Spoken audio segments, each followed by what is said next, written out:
Welcome to the Bonehawk podcast. Today, we usually do it on YouTube, but today we are actually live on Twitch. That's for a very special reason, because we're going to lead into the Simply the Best gaming team first stream. They're going to start streaming every Friday. But first, we are here, as always, with Hater and Shiro. Gentlemen. Hello. Double hello. What's my charisma? I'm paralyzed. I wasn't by all sure the... if we said it at the same time or if there was a weird echo. No, I'm paralyzed by all the charisma in the conversation that's had.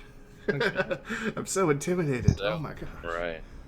So, yeah, guys, we finally got some news because we've been doing these podcasts for every time there's news, and there hasn't really been news for a while. So now we got news.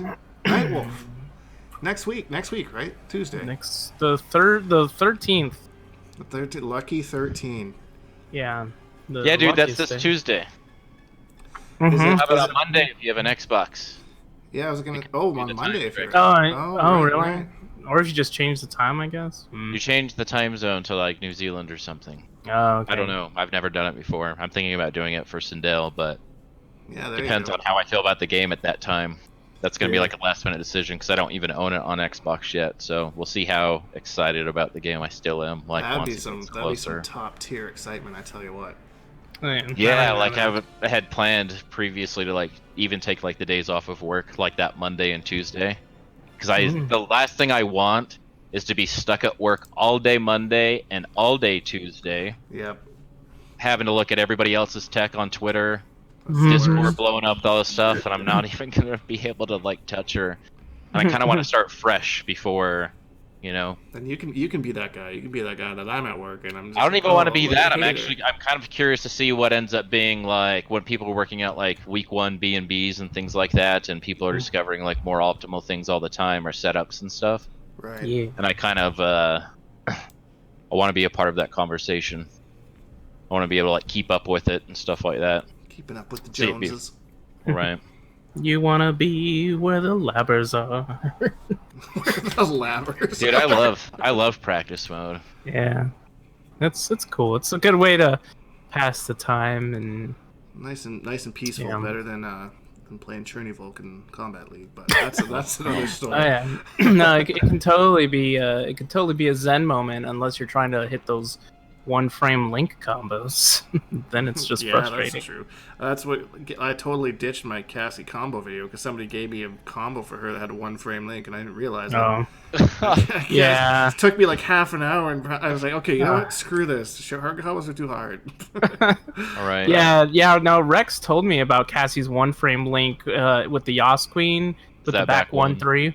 Yeah, I mean, I was able to do it a few times, but getting that down consistently and then doing that online, forget about it. Forget about it. Yeah. It's like, no, it's fine. I'm okay without this.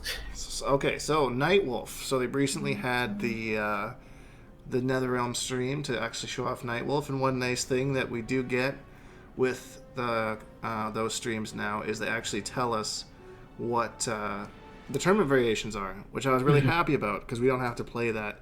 That move is cool, but is it viable? Like, is it legal? Yeah. I hated that. Now they seem to be a little bit more out there with telling us ahead of time what's what. So I Setting definitely. that precedent, because that was the first thing that whole morning, because that was Thursday morning. Because that was the morning I was driving to Evo. I watched that in the middle of like nowhere using my data or whatever. right. At like 7 or 8 o'clock in the morning or like whatever. And then by the time Evo was happening later that afternoon, like the earlier, or maybe it was like the next day, and that's when they started talking about it. I think. Right. That makes sense. Because they were giving people early access, right? So they were able to see the tournament variations to be like, oh, okay, well the bear's not in it, but the wolf is. Yeah, the Yeah. bear move stuff looked like cool. that. I like that. It's too bad the bear move wasn't in it, but whatever. What does the bear do? I think it's a power boost or something. Or The lot of them are- wolf is damage boost. Doesn't it give you armor? oh, I think you're right. I think the bear does give you armor. They didn't show off all the moves on the They stream. did the animals, because I remember them doing the eagle too, and I can't remember what the eagle does. I'm pretty sure it gives you armor so that you can bear through the combos. Oh, that's awful. Oh man. That was terrible. I know. That was terrible. I'm embarrassed for you right now. Oh, I thought it was funny. I've been starting. I'm ashamed of you too, Dink. Yeah, I know. I'm the king of puns, kings of dad jokes. I'm gonna make a room called the Bonehawk Podcast if anyone wants to come in and start a King of the Hill, just so we can have some gameplay in the background. That's cool. Yeah. But yeah, The lovely Twitch viewers don't get bored. One of the things that I noticed when he had his command grab was, like, it seems kind of on par with damage-wise with the other command grabs. Like, it does less on a throw, I think, unless he amplifies it. I think it's just like it's like 110 or something, right? 110 or 120, I think, and he can amplify and do a little bit more. But a lot of people were screaming that he's like the anti-zoning variation, blah blah blah. And I don't. Well, because he's got that teleport. He's got the parry thing, right? I was surprised they actually put that in his moveset. It's the projectile reflect, and you can hold it, and you can spend the bar at any point. So it's not like you can see it start up and react, right? Because he could be doing it at any time thereafter. But I don't think he can cancel it. So he's committed to it. That's what it looks like to me, and I feel like I heard somebody say that at some point. Like either one of the guys that had early footage, or if it was on the combat cast itself. Right. Yeah, because I saw that. I think it's Honeybee and Mr. Aquaman both had Nightwolf early things. So. I don't know. And then Ketchup and Mustard released theirs like a day or two later. Right. So there was a lot there. There was a lot out there about it. Yeah, there's good breakdowns of them and stuff. And I didn't watch Ketchup and Mustard's one. I watched a little bit of Honeybee's, but I guess there wasn't too much out there other than that. But yeah, I watched them all. I wasn't expecting to like him. He definitely looks like he does everything well. Like he's just a well-rounded jack of all player. Trades, kind of very balanced. Yeah, I've never been that big into the character or thought that he was anything special. Just never was for me. But I'm actually pretty interested in that second variation, the one with the command grab and the teleport. Like, I think that'll tickle the same part of my brain that like Highborn Kitana did or something. Like feel that same little niche, that kind of movement, right? Like, kind of like counter zoning, like what she can do with the telekick. It's just a way better version of it. Yeah. You know, things like that. Yeah, and he gets that. Is that the same? He gets that launcher in this first variation, right? The rising axe. And he looks like he does okay damage. I mean, 340-ish for like a bar. So I think that's above. That's good. That's good damage for a bar. That seems about average. 1 bar B&B. I think that's way good. Yeah, I agree. Unless you're Cassie. Unless you're Cassie. Or Cassie. Did that be too much damage for her? Fine. Yeah. It's like, I spent 2 bars and almost hit 300. Woo! Woohoo!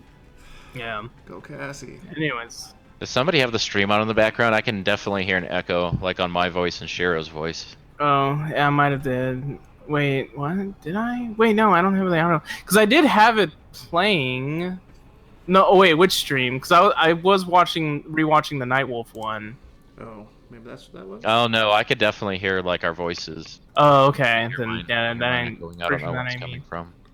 I don't think that's me. I don't have anything going. Oh, wow. Does anyone else want to jump in this King of the Hill? We got a room open called Bonehawk Podcast. We got Sidelock waiting here. Challenge somebody. Yeah. Somebody fight Sidelock. I don't. So yeah, if I can get a cool like Revenant skin for him, and I want to dabble with that, I think his Revenant skin looks super cool with that war paint and stuff like that. So I loved his Revenant skin. That was such a nice design. I don't think I got to see it.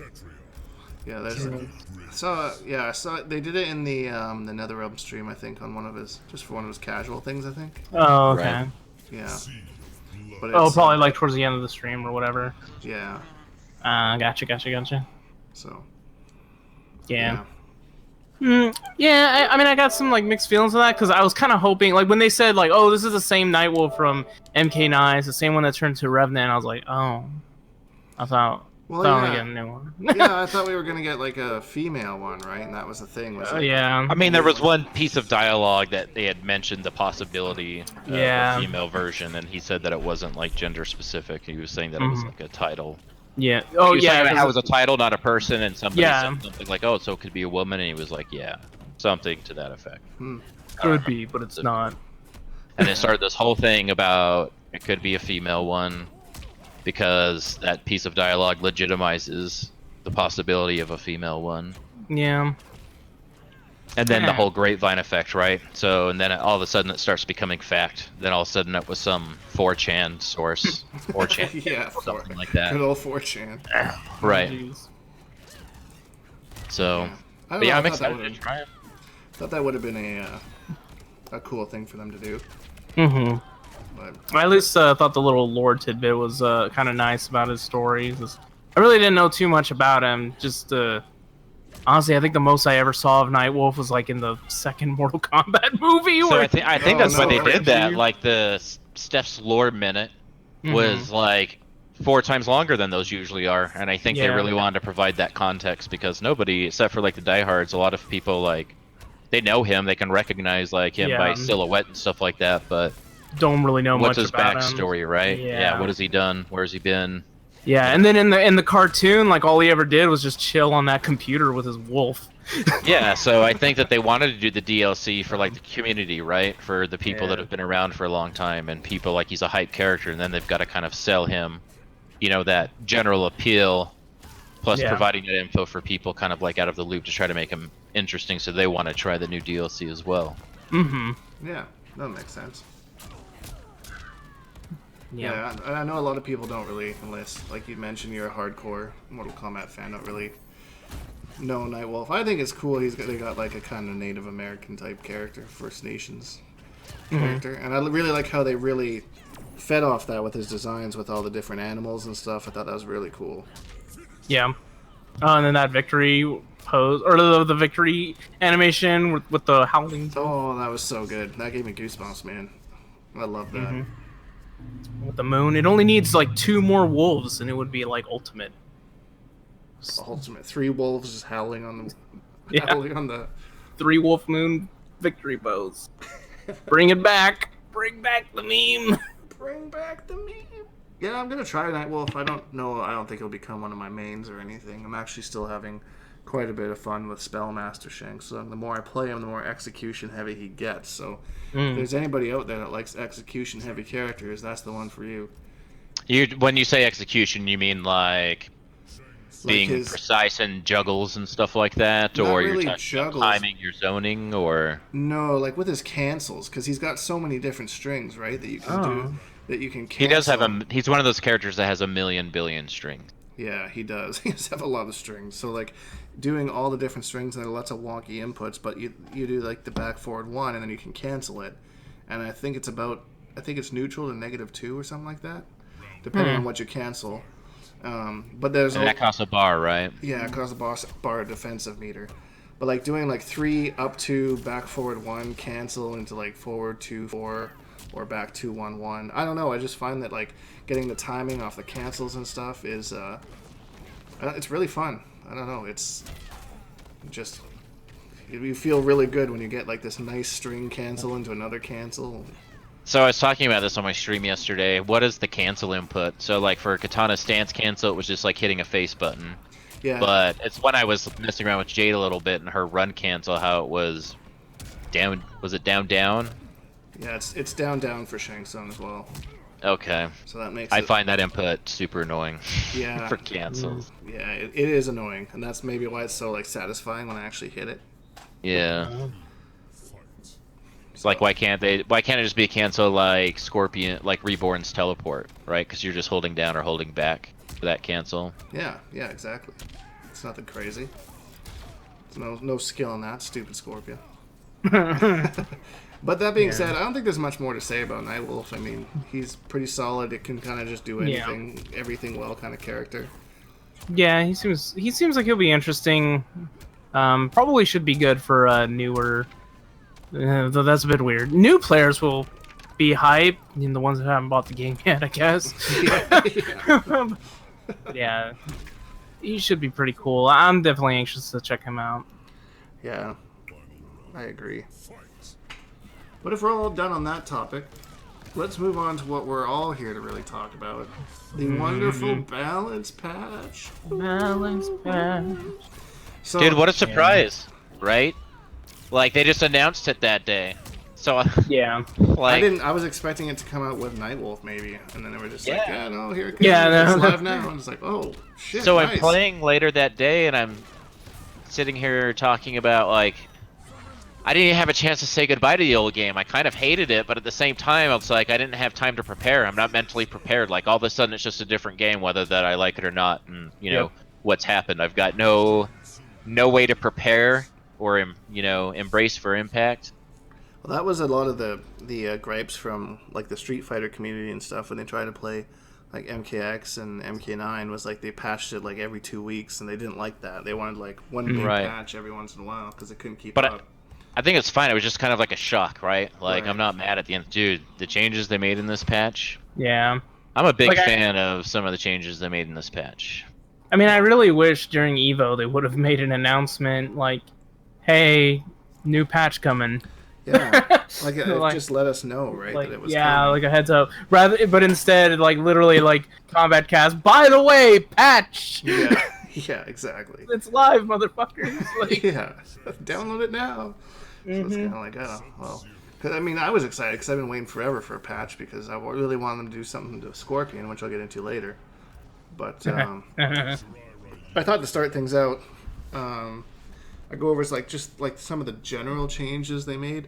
One thing that kind of stuck out to me was they added a colorblindness mode, which I thought was interesting. Because I remember back in MK9, I was talking to 16-Bit, who's colorblind, and the Soul Chamber on MK9 had trouble seeing because of just the colors on it. Like the red and colorblind is. They all blend together. Yeah, exactly. So I think that's cool that they added that in there. That's smart.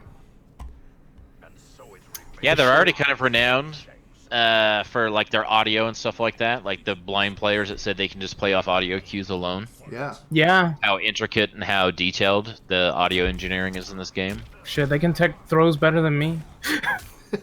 For real. Yeah. Yeah, for real. Like, honestly, like, I can't tech throws for shit. They also added new brutality taunts, which I thought that was cool. Yeah. I've seen a new one for Cetrion, which I already liked, and there's the new one for Sub-Zero, which was pretty cool. The new one for Sub-Zero. So Carl and I were just playing, and it kind of, I knew that you had to do something specific to make them come out, but I didn't know what it was. And I'm like Googling, I'm trying to find like a Reddit thread, just like anything, and for some reason I just couldn't find anybody saying you just hold down or, whatever it is. I think that's it, right? Yeah. That's what Carl said he did, like when he won. And so I tried it. Have you seen Skarlet's? No, I haven't seen Skarlet's. Hers is so good.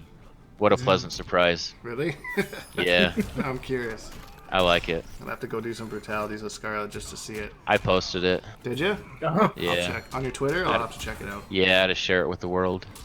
Just share it with the world.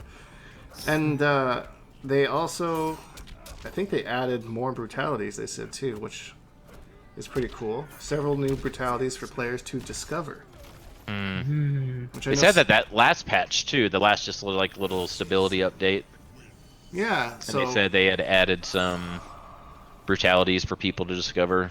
it was hard on the last one because I didn't have everything unlocked, so I wasn't sure if it was a new brutality or just one that I hadn't unlocked yet. But now I think I've unlocked all of them, so I think that anything new now is new, so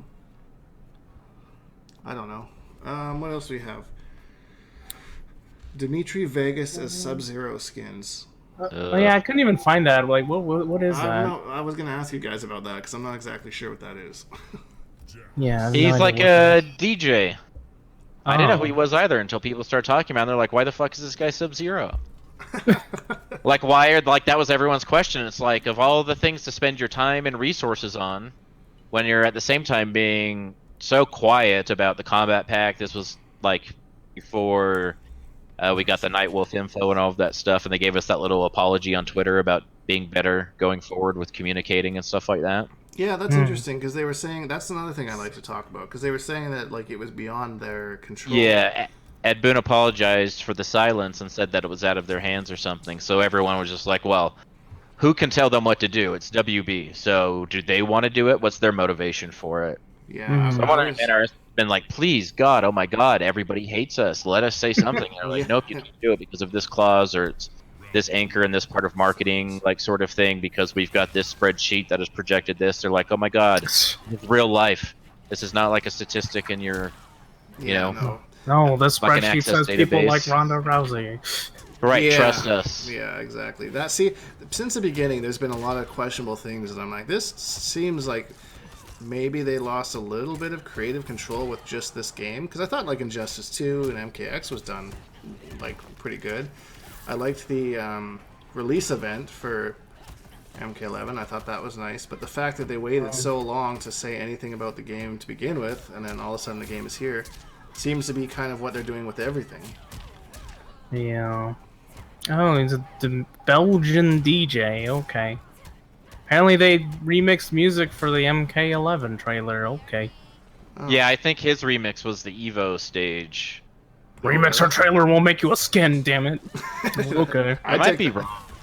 I take that trade off any day. Dude, somebody from the Nethercast tweeted, maybe it was Temp, because he's always just got the funnier things to say anyway, was how bad he felt for this Dimitri fellow, because he probably thinks it's such a cool opportunity to be Sub-Zero. You know, all that stuff, he thinks this is like great for his career or something that he's really excited about doing, and everyone's just shitting all over it. Everyone's like, what the fuck? It came from out of nowhere. What does this mean to us? Like, this is like putting a can of Coke that you can dress up like Kano in the game. Like, fucking drink Pepsi. That's what it kind of like. Yeah, no, I didn't even know who this guy was, so that's a questionable decision. So it seems like some weird sort of like, so we're just kind of like, so yeah, that tweet just made me laugh. It's like, I feel probably so bad for this guy, he can't even be excited about it because everybody hates it. Thanks, I hate it. It's not his fault, right? They asked him, and fuck yeah, I'll do it. Who would say no? Fuck no, I don't want to be in Mortal Kombat. No, let me think about the Twitter outlash from the fan base. How is the NRS FGC? How are their manners? Well, money speaks louder than Twitter ratios, so. Maybe. But I just find it funny. Like, it's like we all just turned into the guy from Guardians of the Galaxy. Like, Dimitri Vegas is Sub-Zero skin. Who? Yeah. Like, exactly. Hey, just a shout out to Slim Jim. Thanks for the subscribe. By the way, guys, we're hosting a tournament on Sunday for patrons, and I'm going to open it up to people who are subscribed on Twitch as well.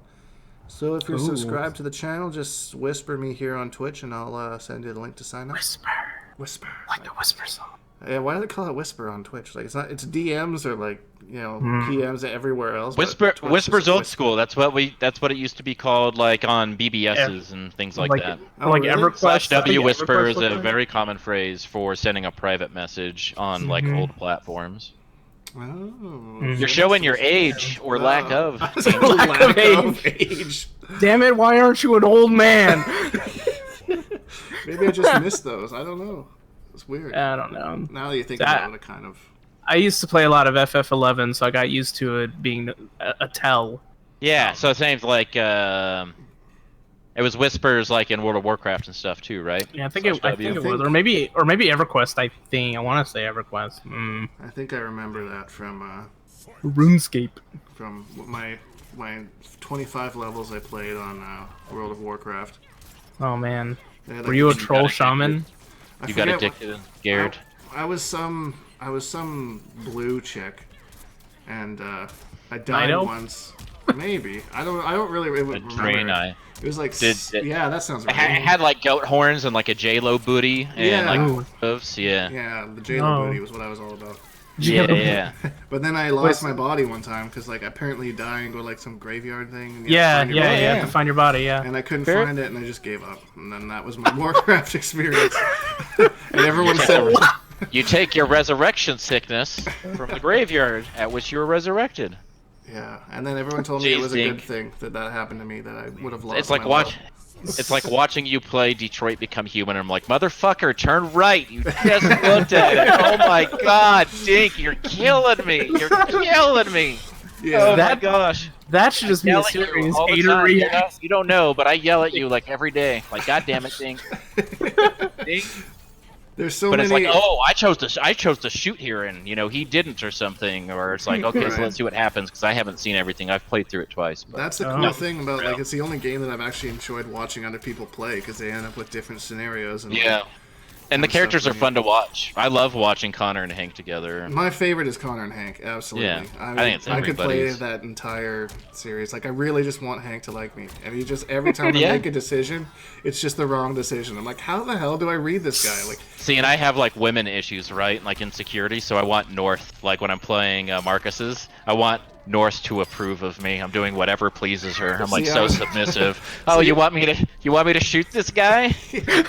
I was the same until I realized Don't give me the red arrow. No, I want you to like me. I hope this pays off. I was the same until I realized that like killing was like linked with like her liking shit. I was like, wow, oh, that's probably not the best decision. So don't like to live on the edge, huh, Dink? I guess not, man. I guess not. Jeez. I'm just I can tell by your pacifist approach to your protesting against the humans as well. Oh, yes. I don't know if, Hey, I don't know if like y'all upset seen... the balance. It's so funny when you get someone killed or something and you feel so bad. I'm like, hey, that's me too. Yeah. Like, I'll straight up go to the main menu and do it again. It's like, I do not like that. I do not want to go any further with this impacting anything. Yeah, I like, can't go further with this on my conscience. Yep. Jeez. Have you even played the game, Shiro, or are we just like yapping your ear off? Something you know absolutely nothing about. No, I mean I haven't played it. I usually stay away from David Cage games, but I've actually heard this one's like good. Most of the reviews that you read, it's like, even though it's David Cage, it's good. It's good despite David Cage, is like every review about that game. But just hearing this though, like I don't know if you've ever seen the meme where like this guy, he kind of looks like a sad cowboy, like holding a gun, like he's afraid to shoot because he knows he's probably gonna reject the decision. I'm just imagining that as Dink. I have seen that meme, and that is me, 110%, and that was yeah, because it's like making the bad dialogue option or something. pretty much. And sometimes I pick it without even knowing it. So it's like, I just found it. Yeah. You're like, yeah, what's pragmatic gonna do? What kind of wild shit's gonna come out of my mouth? Yeah, that's the thing too. Like, there's sometimes there's decisions like, what the hell does that even mean? Like, okay, right, go for it. Why not? Yeah. Anyhow, what were we talking about? Balance? This is now a Detroit Become Human podcast, apparently. So talking about the patch. How does everyone feel about the big general change? What they did meta? They adjusted like every single poke in the game. That is everybody should awesome. have high hit confirmable. They should have pokes they can hit confirm, like, and gel into their standing strings now. Yeah. I don't know how I feel about when adjusting those hitboxes, because Cassie used to be able to reverse certain strings, and not so much anymore. Oh, really? Yeah, they did say that they extended her hurt box or whatever. They had a special word for it, but it was basically her hurt box, so she was gonna lose on trades and stuff. So one big example was Geras' forward 2-1-2 string. Right after the first forward 2, she can reverse nut kick him, but now she can't do it. So, yay! small nerfs to Cassie. Woo! Great. Okay, so I figured that for this section we would go, because I think we went over most of the general ones that were important. One thing I thought was cool was Johnny Cage announcer was added as a reward for getting the top 10% in the race this time. And that's not retroactive. That's going forward, because I've definitely been top 10. Like, I got like top 2 1 week, and I was like, man, I've got no life. I got to find something else to do. Dang. All right, so I thought that we could all go over our characters that were affected first. So, since we were already talking about Cassie, why don't you go ahead with Cassie, Sherilyn? What are your thoughts? Do you think it was... Elf nerf is whack. His nerf is whack. Is it a Supergirl down 1 situation? Well, You're maybe not negative that 3 instead of neutral on a 9-frame mid. You. Yeah. Oh well, I meant the health nerf. Oh. Yeah, Oh, I think I found those changes to be really weird. That is a weird Health, change. like, yeah, adjusting health value as part of the balance. Cause the thing is that Cassie Cage isn't even really like a glass cannon character. Well, so it's not even. He's like it's. So Paulo talked about this on the stream. He addressed that, and he's like, it's not meant to be like a heavy factor. I mean, it's only 50 health, but it's like a poke situation, right? Yeah. So if you have more than 1,000 health, you can survive one more poke situation, and if you have less, then you have less opportunity because they've already deemed that you've had so many opportunities to hit people, whether that hit was for 70 damage or 260 or whatever you can cash out on. Yeah, it's weird. I think it's weird. So yeah, they determined Cassie was one of those characters. Jackie, Sonya. Yeah, I didn't even know it was Sonya. I heard Cassie and Jackie for sure, but I didn't know it was Sonya. Otherwise, I don't really think she got too many changes. A lot of it was visual, like weird glitches that she had. The forward 4, that makes sense. You know, everybody knew that was gonna get hit. Then the glow kick, yeah, I think it's fair. Sidelock doesn't like the health pool. Yeah, I mean, I'm not a fan. Like, I just think it's so weird. That's my thing. Like, it was just like it seemed like a weird way to balance it. Yeah. Especially when they're so hung up on numbers and percentages for the combos and stuff like that. Mm-hmm. Yeah, no, exactly. Because, I mean, the problem with her is that she has to rely on her frames, pretty much, right? Like, she has to open you up to really deal damage. So I find that strange that you're going to take this character that still kind of has to work for it. You know, she has to outplay you, and we're just going to give her less health. Yeah. You know, she doesn't melt your health. You know, she's not like Black Canary. Black Canary touches you, she melts your health bar. Right. Same you know, Sonya. Like Sonya, I think is justified in the health thing. Oh yeah. Yeah, but Cassie was just real weird. So I saw that and I was like, what? I think the health pool, in addition to the changes they made to her, were all kind of unnecessary. Like, I could agree with the health pool if they left Cassie the way she is, but the fact that they changed it and took down her health just seemed like a little bit too much.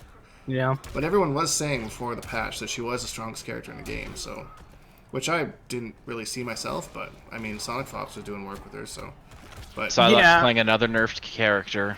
He chose a main, and well, remember Sonic Fox also said Erron Black was like not even like top 3. He moved? I remember he moved Erron Black like down. I haven't heard a lot of those post-patch opinions yet. Oh well, this was prior to the patch. Oh, okay. Yeah, like I remember like around the first week or something, he obviously had Erron Black like maybe top 2, and then afterwards he's just like, nah, I'm gonna drop him down. Cassie, Sonya, Geras, like top 3. Rio's had Erron Black at the top of the tier list this whole time. Like, he never stopped believing. Just. Oh yeah, I mean he is pretty good. Which moves on to Erron Black because I dabble with Erron Black, I guess. I mean I think the changes to Scud Shot definitely was needed. They said they reduced the hit size of the acid pool. I immediately thought that was going to mean no more back throw setups, but it kind of looks like it still works. That's still a thing. Yeah, I think it's just a bit more niche, probably. I think it was maybe a hitbox issue on the acid, or maybe they retracted a little bit. That could be. I saw Rio going through the patch, and he was, like, because you could be on the outskirts of it, right, and take the tips, and now you have to be kind of, like, standing in it. Like, no more taking it from the edge is, I think, what he was talking about. Probably. Yeah, makes sense.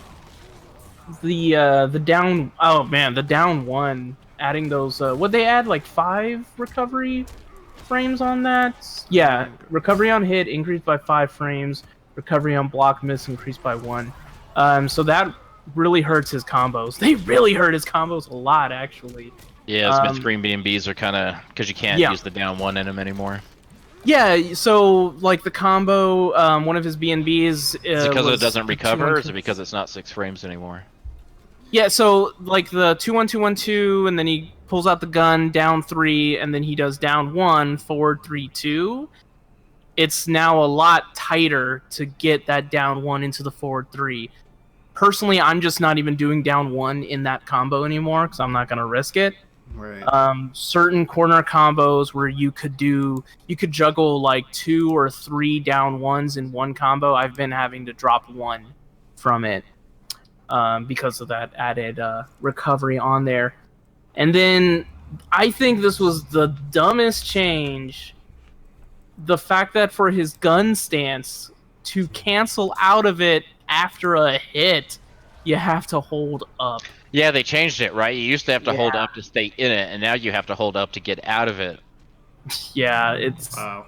Dude, I played against Lute's Erron Black yesterday, and he figured out mid-match that you can't count on the autocorrect either for the rifle. If you've already fired a shot, you're committed to that side. It won't switch for you anymore. Oh, that's fun. And I teleport punished him. And it was funny, because he was surprised. He was expecting it to... He thought he had played me. Yeah, but it was me playing him. Ooh. I saw a tweet from Wonder Chef where he was kind of talking about Erron Black's changes. Like, it's really weird that the changes that they made was, you know, his combos rather than like the stuff that really made him annoying to fight. You know, because everybody knew like the back 2-2-2 into the scud shot just to make it safe. That was the most annoying thing. It was. So, I think like I can punish it now as Cetrion, like full punish. Like it'll come up saying punish now, where it didn't before. Mm-hmm. What I had a problem with was the forward 4 enhancing a normal. Like I didn't think you needed that at all, which they changed. I guess they made it so you can short hop it now, but it's still kind of annoying to deal with. That should even be a thing. Yeah, it's like, oh, I missed. At least I can keep it safe. Yeah, exactly. And then you still have to worry about the slide. Yeah. And does he still have a true mix off of the back 2-2 into the slide? Or He should. It's fuzzyable? Yeah. Okay. Last I heard, I haven't heard anything's changed as far as how that's able to be fuzzied. Toasty. Yeah, I don't know. I mean, I haven't seen anything on that. I really hate the fact that they use the name of the moves. Because I'm like, is it this rattlesnake slide? Oh, yeah. But that always annoys me too, and they're like front punch, back punch. I'm like, I haven't used these since like more than what, 2. Yeah, since I read the manual. Yeah. Yeah, I know. I was reading these. I'm like, why are they doing this? Like, they know the community uses these notations. We've got about 20 minutes left before the STB stream starts. If this is true. Excellent. Thank you, Hater. So let's go on to... So, Hater, you got Skarlet, Frost, and Jade were 3 that you were thinking about? Not Jade. Frost and Skarlet are the only ones I've... But you should go first. I want to hear your thoughts on... Oh, you want to hear my thoughts? All right, I'll definitely go first. Because I'm super duper excited. So I want to hear about that ground pound cancel. The ground pound is excellent. If you haven't seen it, I made a video about it a couple days ago. Maybe it was yesterday. Time flies when you're having fun. But it's it finally gave that variation something safe to pressure with. And that was its big thing, is when somebody got on it. Your options were limited. Spring cleaning always had the natural barrier to kind of cover your butt. Now this is kind of Force of Nature's version of the natural barrier, because you have the mix-up of, I'm going to do 2 ground pounds, or I'm just going to do 1 and cancel. So it keeps her safe at -4, and it's also a mix-up, as both hits of that are a low. So... And you've got the 50-50 off that overhead string. Yeah, the 2-1-3 is a true 50-50 because it's a 22-frame startup on both attacks. So in the corner, you can do a 2-1 ground pound cancel, and if it hits, you're +18 on block, or on hit, sorry, and it leaves him standing. So she doesn't have any moves that are slower than 18 frames. I think her slowest is 16. So she really, if she hits you with that bitch is broke. Ground pound, yeah, she gets to do whatever she gets to do whatever she wants. So it does cost a bar of defensive meter, but I mean that's not too much for her, especially if she's zoning you, because she can just keep you away until the meter comes back. Yeah, this is true. So I think that was a huge change that was made to her, and I think it kind of saved the variation. So it actually did increase her zoning as well, because she can technically now do like 3 ground pounds if she wants. Do 1 ground pound cancel, and then immediately into another ground pound. And you got 3 ground pounds to deal with. So it'll throw off the timing for a lot of people. people trying to jump out and stuff like that, right? Like you have an ant now. You can establish a mind game. Yeah, exactly. And if they try and jump out, and I ground pound cancel, and I read it, I could jump forward and do the Hell's Wrath and catch them in the air and punish them for doing that. Or if they're close enough, even just do an air-to-air and then convert on the ground. Yeah. Yeah, same thing. So, as well as she does have a new crushing blow off of her shattering boulder, which is really nice. So they thought that she needed at least one more crushing blow. Yeah, because spring cleaning has a geyser crushing blow, right? Yeah. I didn't think that was necessary. I mean, I'll take it, obviously, but I didn't think it was necessary. Like, I thought it was pretty easy with the ground pound that you would hit more people with the, like, air boulder crushing blow a little bit more because people are jumping more with the ground pound. So I just thought that in general just made it easier to hit that one as opposed to spring cleaning, but, I mean, like I said, I'll take it. It's pretty... The requirement is kind of meh, but it's, I mean, I've hit it a couple times. Some people are already finding setups where it will, if you do a certain combo string, it will put them right in range where if they don't block it, it'll crush and blow. So like spacing setups. Yeah, exactly. That's awesome. I love that kind of tech. That's cool. Like doing something and I think it's hitting like a down 4 and canceling that into the boulder. Down 4 will end the combo, but also push them back right to... The requirement is that you hit them at the max range of this shattering boulder. So the down 4 staggers them to the max range of the boulder so they don't block the boulder with a crushing blow. And then you have the 50-50 if they do block the boulder of whether I'm going to amplify it or not. So she's got lots of options. She's doing very well. Yeah, so it's another... She's going to be doing all them calculations. Yeah, something you have to respect. Giving her another tool. Yeah. It's a good mid-screen tool, right? Like, I feel like you do something like that when you're trying to not only keep establishing your game and your pressure, but keep their pressure from starting. Exactly. It's like a tool of frustration. People just start getting really hasty and start making a lot of mistakes because they're just afraid they're gonna die. Too, so yeah, there's that as well. Other than that, there's two general things that were changed, which was the hit region on the 2-1, which I still haven't really figured out what that is. It seems to work as it did before. And then her Rising Volcano, which is her back 4, her sweep. Yeah, her sweep. It's a little volcano that pops up. The recovery decreased by 3 frames, which is actually really nice, because that's a move I like to throw out sometimes, especially after like she does her overhead string that kind of pushes them away just a little bit, and then I just throw out the back 4 in case they try and come in and it hits them. So it's and they reduce the recovery. Yeah, just by 3 frames, but it makes a difference. I can. So if you whiff, then you're just a little safer. A little safer. Yeah. Yeah, they did something similar with Skarlet. Yeah, so since I don't really play another character, the only other thing I wanted to say about Cetrion is I don't think Scorpion's changes really changed that matchup too much for her. Now that she has a little bit of options up close, Scorpion was her worst matchup before, by the way. I thought it was a 7-3. It was really that bad. And I think now it's a little bit better. It's still a losing matchup because now we have the opportunity to kind of battle him up close with 50-50s, which is where we want to be. We're not as weak as we were before. But the only problem with Scorpion is when playing against a good Scorpion, he's not just going to mash teleport, which all of the startup on our projectiles is pretty slow. So the changes, making it high, doesn't really affect that matchup too much if you're playing a smart Scorpion, which is annoying. Well, because smart Scorpions just don't throw it out, right? And then you're either blocking you or not, so you get hit or you don't. But now that you can duck it, like you have to hit confirm into it or you're catching it, like you're whiff punishing somebody with it or something almost. Yeah, exactly. So I didn't think that was really the proper fix for Scorpion, but maybe other people agree or disagree with that because everyone on Twitter was like having a Scorpion is canceled party and shit. Scorpion is canceled. I mean, I feel like you kind of deal with him now the same way, like when you play a zoning character or spacing character. Yeah. So like when I'm playing Skarlet versus Noob, I want him at a specific space, right? And when I'm full screen or 3/4 screen, when you play against Noob, you duck a lot because you can duck underneath his projectile, and you can duck underneath his teleport, and even down to crushing blow him because it's a high. You just have to worry about that slow-ass, completely reactable clone that's a mid, right? Right. He's going to try to like zone you, and now Scorpion's kind of the same way. The spear's the high. If you just throw in a teleport, it's a high.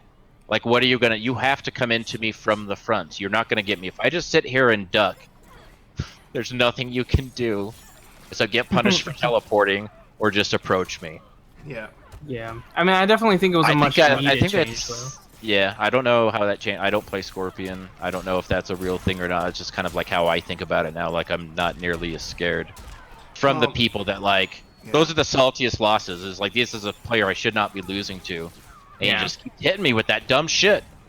I mean, the smart Scorpions I play, like, it's calculated, right? They're using it, like, with proper risk and things like that. They're not just throwing it out and crossing their fingers. Yeah, it's just a lot riskier for those who do throw out the teleport a lot. You know, it just increases the risk factor, which I think that should have been default in the first place. But that's just my opinion. Well, the Scorpions are poster boy, right? Of course they're going to make them super powerful right off the gate to justify everyone who bought the game, right? Yeah. And you know, he's supposed to be the Ryu of the game, so... Yeah, him and Sub-Zero, so... Mm-hmm. Alright, so enough of my salty bitching about Scorpion. Real quick, I did want to say Spellmaster Shang Tsung was not touched at all. That's the only other character I put any sort of time into.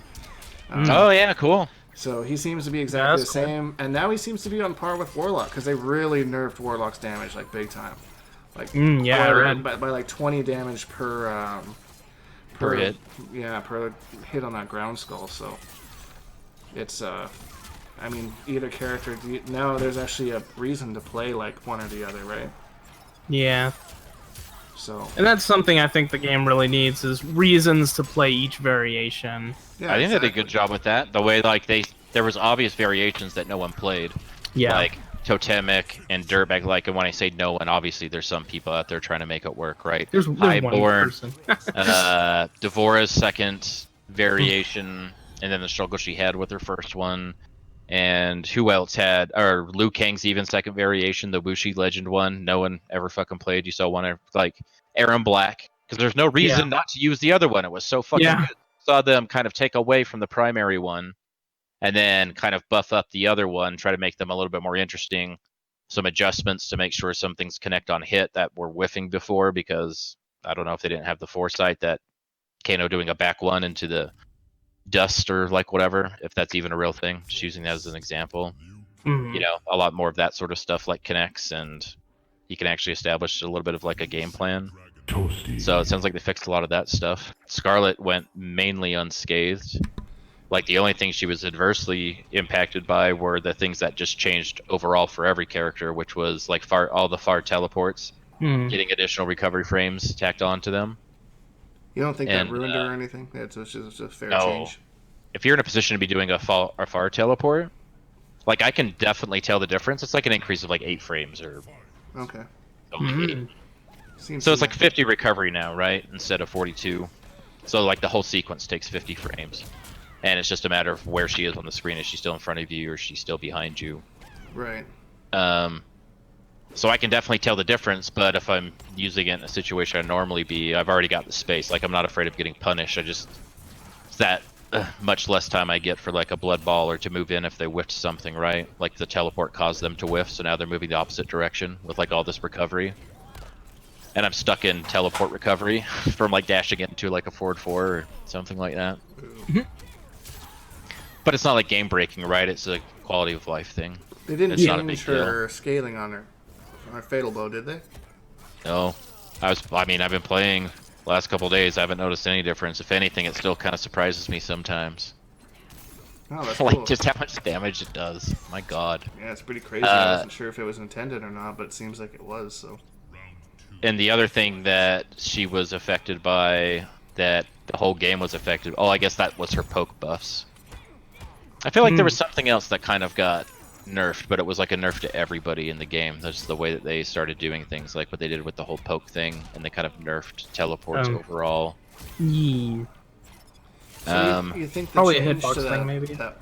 Did they kind of achieve what everyone wanted them to with the poke game? Like, dude, so since the stress test, when was the stress test? Sometime last year? For however fucking long I've been playing this character, I've been trading with people mashing 6-frame moves on me, whether it's a poke or whatever. If I'm not, so the 8-frame advantage I got off of a down one, I had to be frame perfect lest I trade with a 6-frame down one.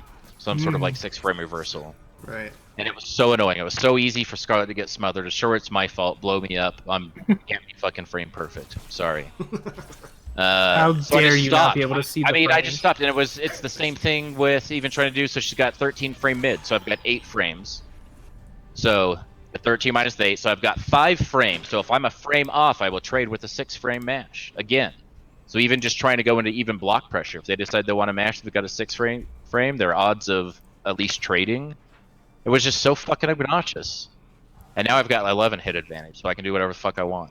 Like, it's... Yeah. It feels nice. They buffed both of her down 3 and her down 4 as well. I've spent so much time avoiding down 3 that I'm trying to work it into my game plan to kind of see where it like fits in. I'm just so used to never going to it for anything because it was such trash before. I always love the range on it though. Yeah, and it's like got this awkward little hit animation and stuff, and people have already discovered. So the hit advantage buff on down 4, people are starting to check at non-max range. You can check with the down 4 into Blood Ball, and at these medium to closer ranges with it, they're getting that to gel into plus frames. Not very many plus frames, but I think this is things that people are going to start working out. There's going to be different little pressure sequences from Skarlet's, I think, involving things like that. Nice. Changing up with like the staggers or, you know, her whole strike throw thing. You're going to start to see that being weaved in. If she's feeling too smothered, that's like a seriously back off without committing to a really strong normal that's going to get her punished. Or flawless blocked on. Anyway, I'm happy. Good. Okay, I'm glad. Because that was a great with a lot of people that the down 1 poking was just pretty insane, and it seemed like that was like and the now first I thing know. Yeah. 1000%, right? With that kind of hit advantage now, anytime I get mashed on, that's my fault. I can't even be angry that it happened. Like, I'm lazy if I think I'm going to get away with it. How could I be mad at the other guy for mashing on me? Right. Like, I feel like it's brought that to the table, so just stop fucking complaining about that. They've given us what we need, and I think that it's a good move for the game. And then if you're still getting mashed out on, then you need to reassess. There you go. I like it. I totally agree. 100%. From Skarlet, did you... I know that you did... I think you started on Frost at one point. Have you she was my day 1. Speaking of Frost, I just want to give a shout out to the Zane8. I hope I pronounced his name right. I played him in ranked. He was my first match after the patch, and like... That's funny. Yeah, just his Skarlet's Frost is phenomenal.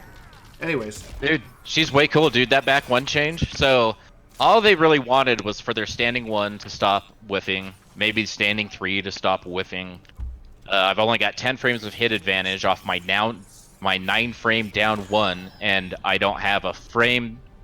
So my standing 1 I can't jail because it whiffs. It's 7 frames, so I've got 10 frames of hit advantage, but it whiffs. Right. Everything else is too slow. It's like a 1 frame link, I think, to get into a standing 2. You can be frame perfect to try to go for her back 3 low or her back 1 mid. And then the frames on the back 1 mid were terrible, like -25 or something if you just stopped at like back 1-2 and didn't like special cancel or complete the string. If you completed the string, lots of characters could just let go of block and it would go whiffing, and you'd get punished for whiffing a block string. That had already started. You're already 2 hits into a block string and the last hit whiffs. Like, she had all sorts of fucking issues. Like, Jesus. It was super frustrating. Like, it's been a really cool design, but she just couldn't play the same game as everybody else. Like, just get so smothered. It's cool to see Frost that are just so committed to work their way around it, like using the hit advantage to just back up instead and just try to whiff punish them or something, or how creative they've had to be with some of the staggers, because she's got flawless blocks of her own, like off her back 2-2 and all of that stuff that kind of can impede her. But she's also, like Skarlet, got a spacing tool with her little arcing projectile and the ice machine variation. Okay. It's a high, but it can gel from some strings. It's not like even safe. It's like -9 or something on block. But it's really good for space control the same way that Tentacle is. You just have to deal with it differently, but it's also not considered a projectile, so like Jade's Glow isn't affected by it. Things like that. Oh, that's interesting. So I imagine Nightwolf's projectile reflect won't be able to do anything about it. We'll just have to see. Yeah, that was one thing. That was my immediate thought, because everyone's like, "Oh, so much for Cetrion, because Nightwolf's anti-zoning," but he's well. So Frost. Sorry, I got on that whole tangent or whatever. But basically, they wanted the better standing one that didn't whiff, maybe either give me more hit advantage on my pokes, so give me a frame that's fucking faster than 16. Right. Right? Like, oh, this character would be so good with just some minor adjustments to her normals and stuff. So they increased her hit advantage on her down one. It's now 15 from 10. They made her back one, which is a mid, 11 frames. Oh wow, that's really nice. Dude, so she's got like, I was messing around with just like, okay, I'm just gonna jail. I'm going to practice mode. I'm setting the AI to duck and not block. I'm gonna hit it down one, and I'm just gonna see what I can gel. Just do an entire sequence if someone doesn't want to block, they just want to try to duck and mash it down two or something like that, right? Right. So I'm going like from down one into her standing 3-4-4, which is a plus 16 restand in and of itself that sets up like a strike throw, sort of like game, right? Because her low is 16 frames, so it's the low, and if they're going to block for the low, then she's got the throw. Or she can just go right into a 2-2, and if they blocked, then she's +5. And now that she's got an 11 frame mid, that's a 6 frame mid. Or she's got 6 frames left of activation, right, by the time they can do anything about it. So I think that she's going to have these really cool, like, stagger, like, little because those strings are really powerful, but they're highs, right? So you have to jail them. Right. And then you have to be able to. These strings are also, I feel like they're pretty, especially like 3-4-4s, like really easy to hit confirm, unless they only get opened up by like the last hit or something like that. But if you miss it and all it does is hit, and you don't cancel, then you're plus 16 and you're like right in that mix. I think it's super cool. Like, I was having fun with her. It's like awkward. I was playing her against Carl earlier, and it was just kind of like, I need more for the beating I'm getting. I need something I'm more comfortable with. So I switched to Skarlet. I really wanted Frostbite to be good. I actually played around with that variation a little bit when the game first came out, just because it interests me, the setups and stuff with the little head toss. So yeah, it looks like they've kind of maybe made that viable. And just watching some of the games here with our good friend playing Frost on screen, he's done some interesting stuff with making it work. So maybe something to go back to. Yeah, I kind of dabbled with that a little bit earlier, looking for like guaranteed setups and stuff, and I think a lot of the problems that she had were like in the corner. Right. Like it would just roll, even if you did the close one, it would still be too far to freeze anybody, or it depended on their breathing hurt box, or, you know, whether they're crouching or standing, and it was like just really quirky. There's something here that says Cryogenic Crown's explosion had its hit region increased. Right. So maybe that solved that problem. I don't know. I haven't looked. Maybe I haven't tested it because I'm not familiar with any of the setups. Right. I don't know. Wouldn't even know what to do. Yeah.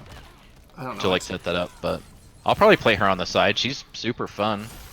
As long as she's not saying cringy lines in her intros or whatever. Oh, she's got some of the worst intro dialogue in the world. Dude, so this guy says to me that, or somebody was talking in the Skarlet Discord and said that maskless she looks like Joffrey Baratheon, and I've never been able to see anything else. Oh no! Like, she totally does, and now you have to live with that forever. You'll never not see her as Joffrey Baratheon. Google that person because I don't know who you don't watch Game of Thrones, son? No, I've never watched Game of Thrones. But you've seen the memes. You know about the shithead little if you've seen the Christopher Nolan Batman movies, you've seen he was in that too. Yeah. Was he the little Joffrey kid? Commissioner Gordon's son. Oh, okay. Yeah. Damn it. And on that bombshell. Yeah. On that note, that's about time. We're about time. I'm just waiting for the STD guys to get the stream up. It still says they're showing offline. Because we're gonna just go ahead and raid their stream when they're live. Raid Leroy Jenkins them. Leroy Jenkins. So while we're waiting, we might as well go through some other characters. Unless you guys have any place to be. They didn't change anything for Sub-Zero. No, I'm actually going to stick around for the STB stream. Nice. I'm already going to Jimmy Potato into inviting me to something. Yeah. I was going to say, when's Mason going to have his seminar on the Kollector changes? Right, because he was like, unless Kollector gets buffed, I'm not playing the game anymore. And then like Kollector has like a page and a half of changes. Like, got a meterless launcher. They gave him a meterless launcher off a string that was like really good. I believe that's his standing 4. And you couldn't like special cancel it on block, or it was like you couldn't connect a bola from it because it only had like 1 hit advantage. There's all sorts of issues, and now it goes into a meterless launcher. You can get a jump 2 off of it. But now, Kollector's got conversions. His B&Bs are going to be breakable now. So he's still got all the grounded stuff, but if he wants to cash out, I think on more damage opportunities, especially off of using that standing 4 in the neutral, he's going to be setting himself up for. And you know, if you're playing the command grab version, go ahead and break both of those bars and drop right in front of me, and there's nothing you can do about it except for like delay wake up or wake up buttons. I've got a 10-frame mid command grab. Are you going to jump? Because if you're going to jump, I've got a couple of really good close proximity anti-airs. One leads to a crushing blow, and the other one, or the same one, can now be special canceled into his fatal blow. They made like a fatal blow exception for it. I don't think you can cancel it anything else. It's this little restand that's neutral on hit, but now you can cancel fatal blow. They were saying. I haven't tested that, but Paulo said that. Yeah, I think Kollector's gonna come out of the woodwork here as a, one of the top. He's already annoying. A Kollector in the right hands, he's already obnoxious. Yeah, like I was playing a few before the patch, and he was already like, he's got like his forward 1 is a really good stagger, and then he's got the. He definitely sold like Frost, right? A cool design, and he's got an almost complete kit. He just needed a couple changes to some of his normals. In her case, she needed like a faster mid. He's riddled with mids, right? He's got really good fast mids. 8-frame mid, 10-frame mid. Yeah, but his like down to one's 8 frames or something. He doesn't have a 7-frame move. I think is fair. I mean, if you got so many good mids, maybe standing one is. I don't know. But I know. Never mind. But his was in this, so he's got that new standing 4 thing, and they changed a bunch of other stuff. I haven't gone through all of his frame decks. I don't really play him anymore. I played Spare Change for a while. Right, I remember those. I remember that week. Yeah, Spare Change was kind of dot damage that he can do. Yeah, I think it's cool. I would love it if I could. I would definitely like that kind of character, like Next Gen Jackie, Spare Change, Kollector, cool. Dirtbag Kano. If you can put damage over time on the ground and you're not Erron Black, because fuck you, Erron Black. So if you're any other character that can do that, I've probably at least tried. If I could make something like that really work, I should go back and try Kollector again this weekend. Yeah, and see what's changed with that. He's cool. He has cool gear. I love playing dress up with Kollector. Oh, Kollector, you're so pretty now. Seriously. Dude, it's like the first thing I do. Like, what outfit am I gonna be? What outfit am I gonna use today? Hater brushing his So-and-so wants Kollector. to play. Do I want to go mask or no mask? Do I want to go one of these old skins or one of these badass Combat League skins that I suffered? I bled and sweat for, and salted out over, and I was paid back with the Skarlet skin that I'll never not use. I think it's badass. It was. I need to make sure I grind more Combat League so I can at least get that Erron. Oh wait, no, I'm already gonna get the Erron Black skin. There's no incentive for me this season because there's no Cetrion gear. There's just an ugly Skarlet dagger. I already have a better version of the same model, so I don't even care. I played like 4 games or 8. Oh, and they still haven't added a Wi-Fi filter, right? Nope. That's something that they probably should do, I think. I'm having a lot of fun playing against people in private sets, but Combat League is triggering. I don't know what it is about it. If it's just a setting, or it's actually seeing numbers and you feel like you're being deprived even symbolically. Like you're being penalized for... I have mixed feelings. That's like my problem. Like... Oh, yeah, that's an annoying thing, too. I was gonna say I have mixed feelings about when they added where you can see like what hits you're kind of getting damaged by the most. I have mixed feelings on that. On the one end, it's like, oh, I eat a lot of lows from Shao Kahn, but dude, maybe I should grab that. Do you know how many screenshots I have of like my bar being 80% highs because all I did was just sit there and block and just punish teleports or just punish something completely unsafe, because that's what people do in Combat League. Yeah. And when you fight against people like that, that's all you can do. All right, I'm just gonna sit here and hopefully not get opened up in the meantime while you do all this shit, and I just find my opportunity and kick the shit out of you for it. Right. Pretty much. Like 80% of all the damage I did was from a standing 1 punish. Oh, wow. Or a standing 4 punish or something, because you're just doing dumb shit.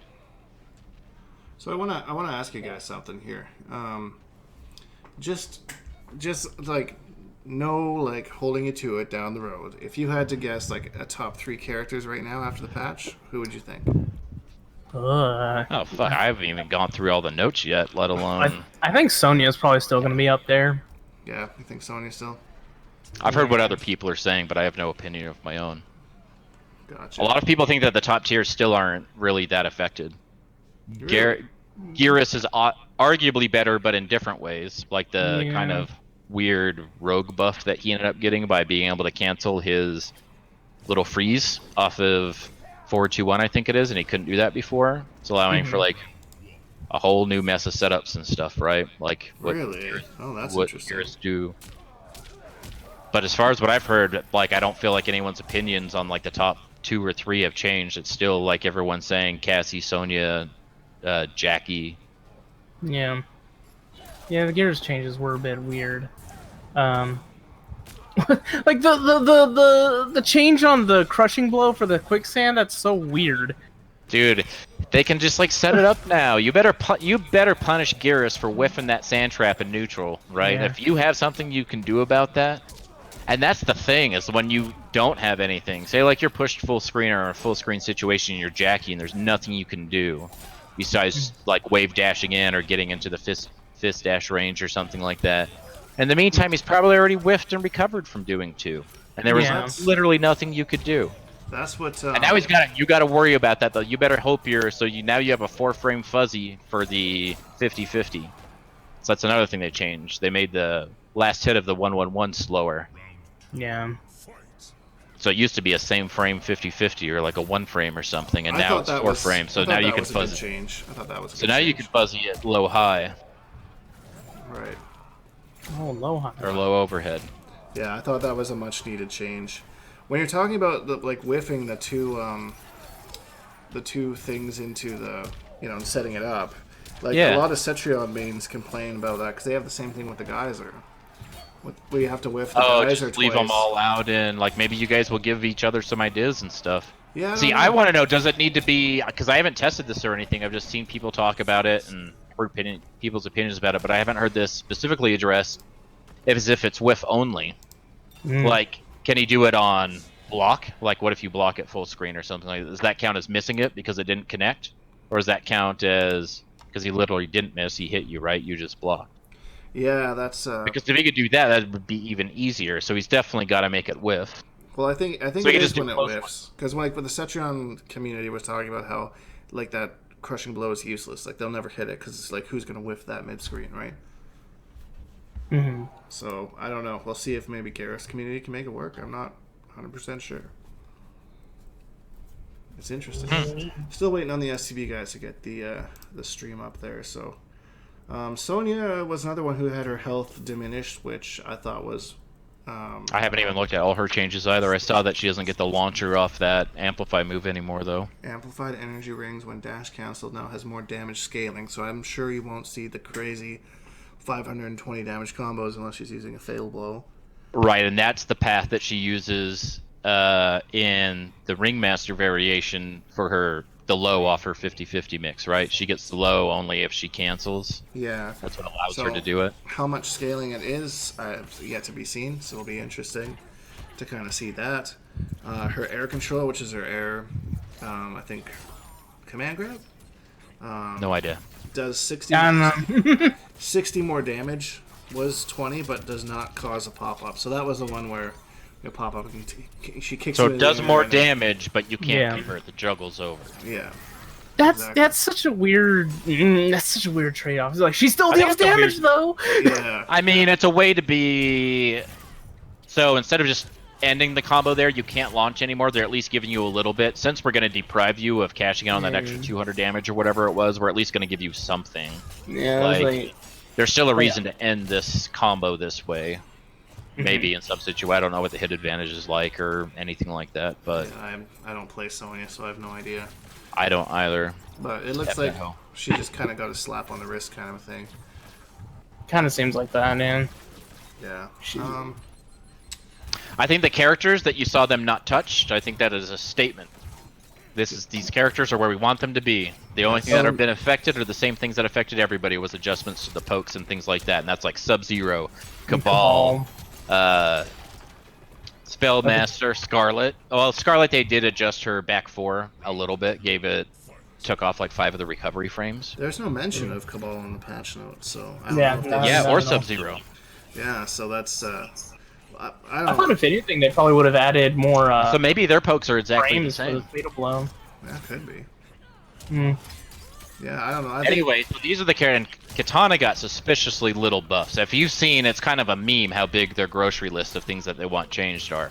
Oh, really? It's kind of hilarious sometimes. Like, she obviously needs something, but my god, you have like 60 items on, because it's like every nuance about every hitbox, because she does have some whiffing issues, and Right. she's got really annoying recovery issues. So there is a lot of things that I would agree as somebody that played her primarily for a while, but they didn't really do anything. Like, they kind of buffed the parry, the projectile parry.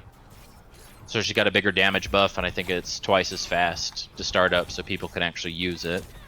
I heard they gutted Highborn. I played around with it a little bit. I didn't go too crazy with it. I had read in the patch notes that they changed the animation of the teleport, so I just kind of wanted to see it, but I didn't go any further. The teleport felt like I played a couple of them since the patch, and the teleport felt largely the same, at least from a Cetrion perspective.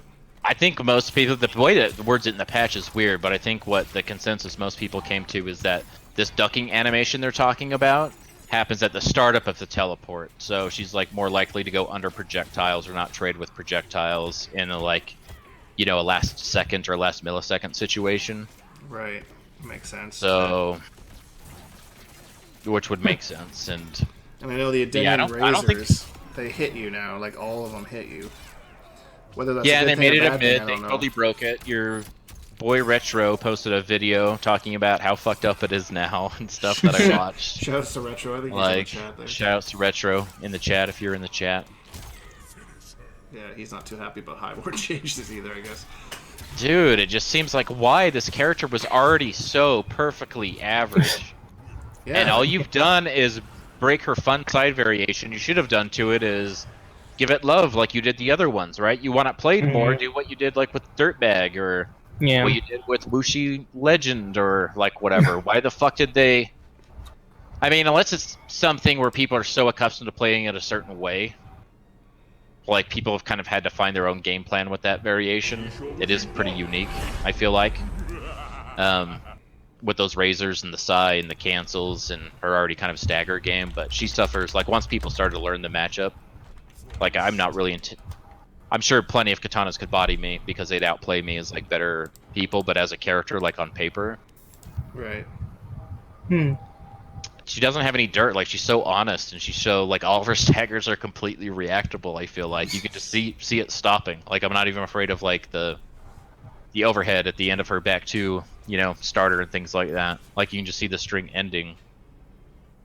It's really sad. I was expecting her to get something. I was expecting them to give her like fan combos and all of that stuff, or a 6-frame poke or anything like that, but maybe something that people could be afraid of. Yeah.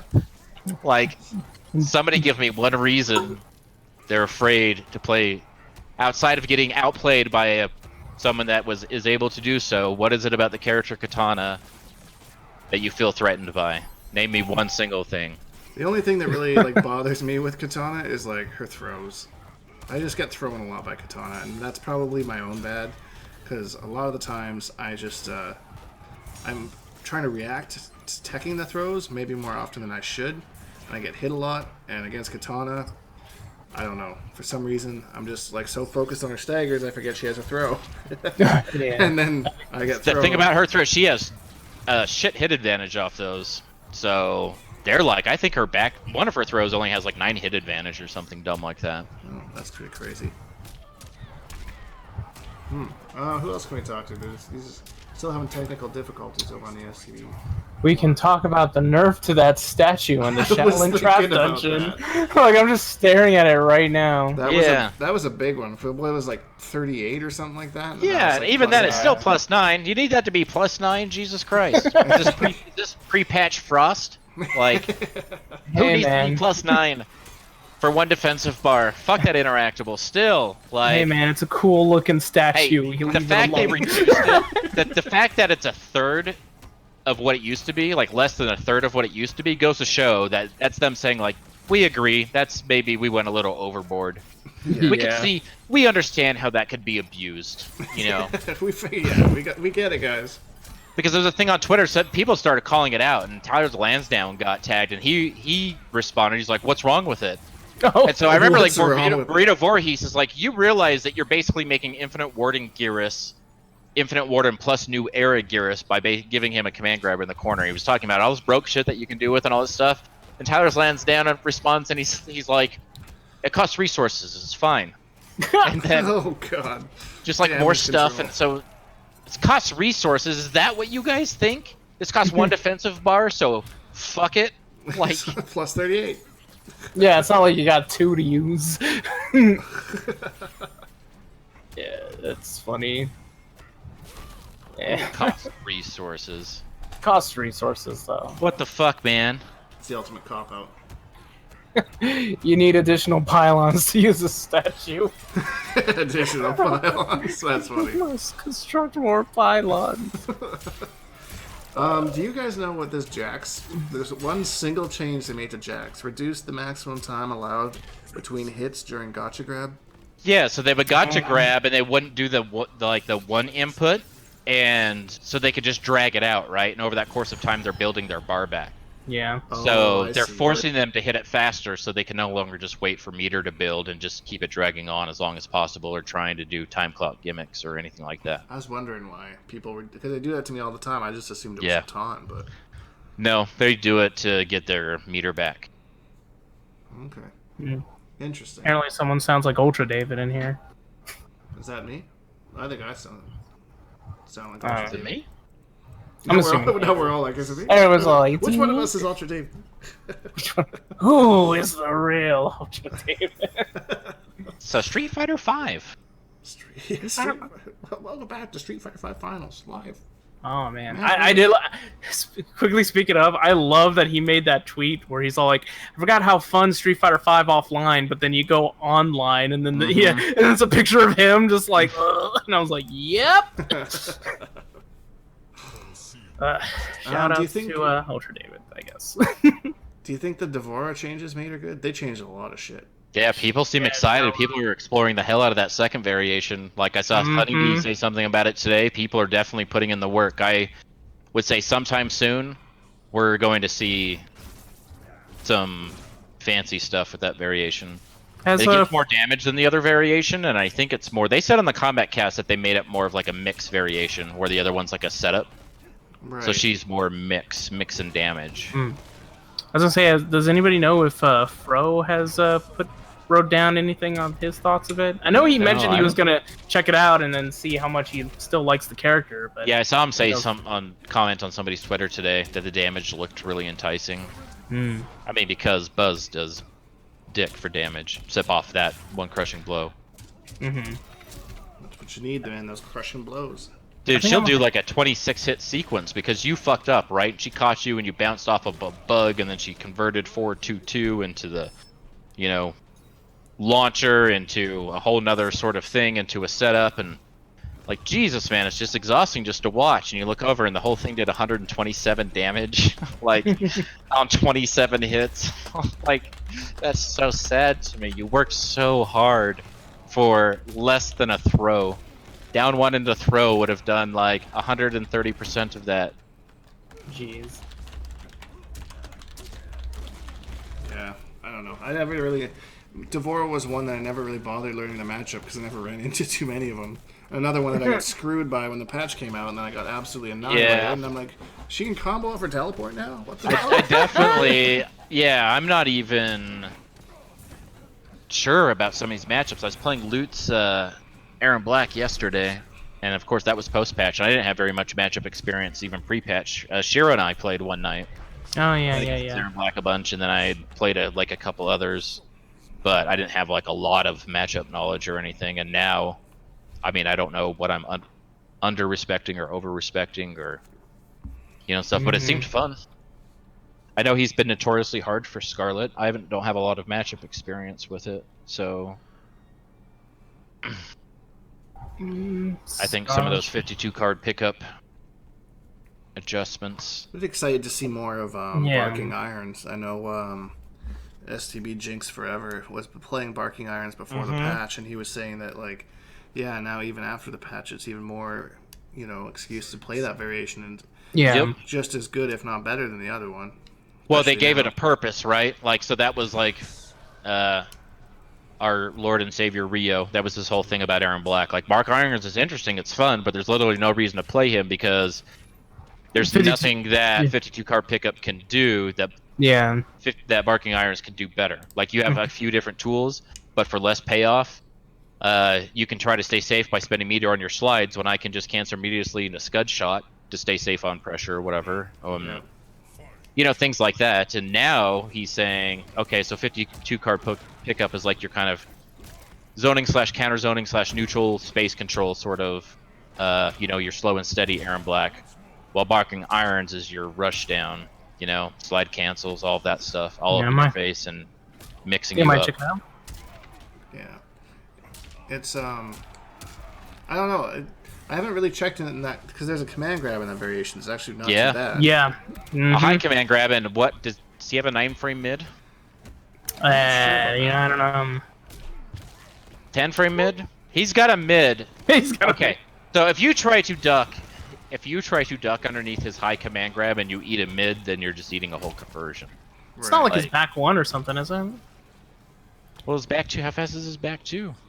Yeah, his back 2. I think it's back. Well, the second hit's a mid. A mid overhead? Is that how it goes? Yeah, it's a mid overhead, I think. Yeah. Yeah, it's like mid overhead, right? Someone was saying in the chat earlier that they thought that Barking Islands will never be good because it didn't have the combo potential that that 52 card pickup does. But I think that, when you're looking at combo potential, that's not everything that goes into a character, whether they're good or not. Yeah. But you see, that's what people gravitate towards. How do I extend this combo? How do I launch? And people are talking about it with Nightwolf, right? There's the combo. Who knows the name of the variation that's got the launcher in it? People know it as the variation that's got the the launcher bar, and you got the launch. Yeah. Versus the one that's going to be another one, right? So Fanfare has the toss-up, right? So she can extend her combos, but Highborn can't. And then Devora's got the teleport, the amplify teleport thing to extend her combos. Well, I guess the other teleport. Anyway, Devora's a bad example, but you see what I'm saying. They have this pattern of, like, this character can do damage. If you want combos, play this character. If you want maybe a little bit more execution, more read heavy, more risk, less reward, but still fun, like, sort of stuff, then you play this version of the character. How do you want to play? Like, there's more of like a... Okay, so you want to play Kano. How do you want to play Kano? And based on that, like, primary objective, choose one of your 2 variations, whichever's going to give that to you. And I think there's more of a difference now. Like, they're both worth using for different reasons. And some think that they're still trash. Like, I don't know. Oh, like, that was like the thing with around the beginning of the game that was going on in the Cassie Discord. I haven't seen this person in a while, but there was a massive down player in there whose only justification that Cassie wasn't as good as everybody was claiming her to be was because she didn't deal stupid damage like Geras did. But, obviously she's, considered by many a top 3 character. So, yeah, it's not always going to be, damage potential from a combo. Like the whole argument about an optimized combo, and it's like, well, optimized for what? Well, damage is always optimal. It's like, not necessarily. I mean, depends where you are. I love, Storms, the Killer Instinct player, always talks about, like, yes, you're playing a fighting game. And fighting games, you have health bars. The objective for both players is to deplete the other person's health bar before theirs can be depleted. And for that, you need damage, right? Like, but the idea behind that is, like, don't go for stupid setups and not cash out on your damage when a damaging combo could kill them. Like, you go for that in the early game when you're playing, like, the long con and stuff like that, or as part of your, like, your mix-ups and stuff. Yeah, because, like, sometimes you can have a combo that deals the most damage off a specific starter, but it's probably the most riskiest starter to use. Right. So, is that really going to be optimal? Right, or even like your enders, right? Are you going into a knockdown sort of jump over crossover setup, or are you going into Oki pressure, or you can just cash out on damage? Yeah. Right.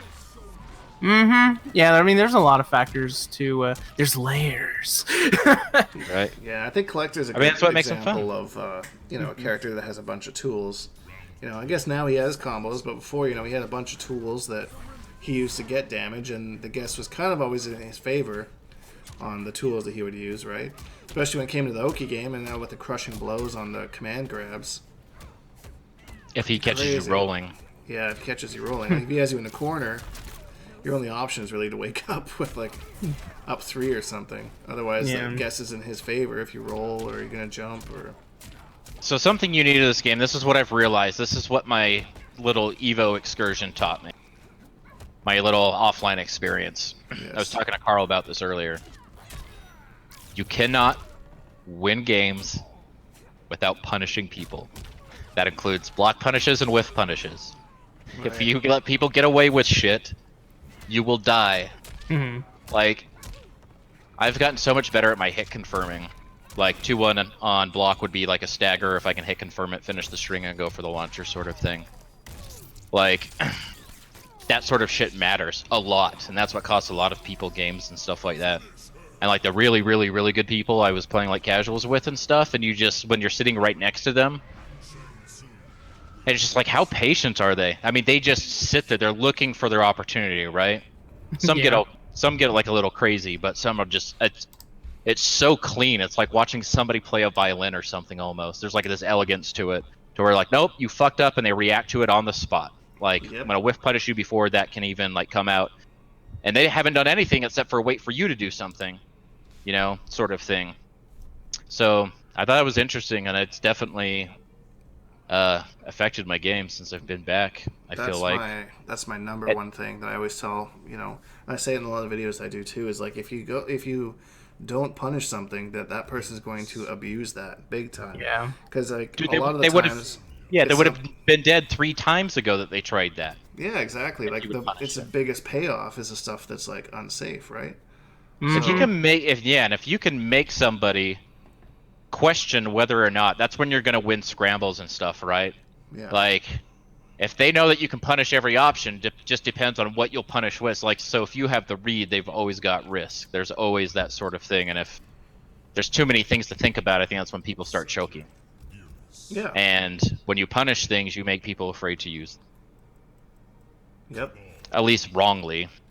And then usually when they're using them in a way that they, just throwing it out there. Right. Make them think about that just a little bit more. Yeah, but I think jailing is king in this new patch. All the hit advantage they gave everything, I think we're going to see a lot different sort of like, not just pokes back and forth poke meta, but you're going to see people using their down 1 to go into other things, like standing 3s and things like that, I bet, depending on the character. Yeah, because I mean, now the down which should be cool. A little bit more hit advantage. I mean, right? And if people are mashing, they're going to get hit by those, and then they're going to be in another hit advantage situation, and it's going to just become this mix. So that kind of fixes the problem about people, complaining about lack of mids and stuff. Now you just have to use your pokes to jail into those mids, or jail a lot of into the characters highs. have good mids, fast mids. Like Skarlet still, like her fastest mid is 13 frames, which is not a fast mid, but it's not a super slow one either. Like pre-patch Frost was a super slow, like stupid. Yeah. It's for not having anything faster that was usable in a lot of those face-to-face situations. There was just like no excuse for her not to have, something that was faster than that.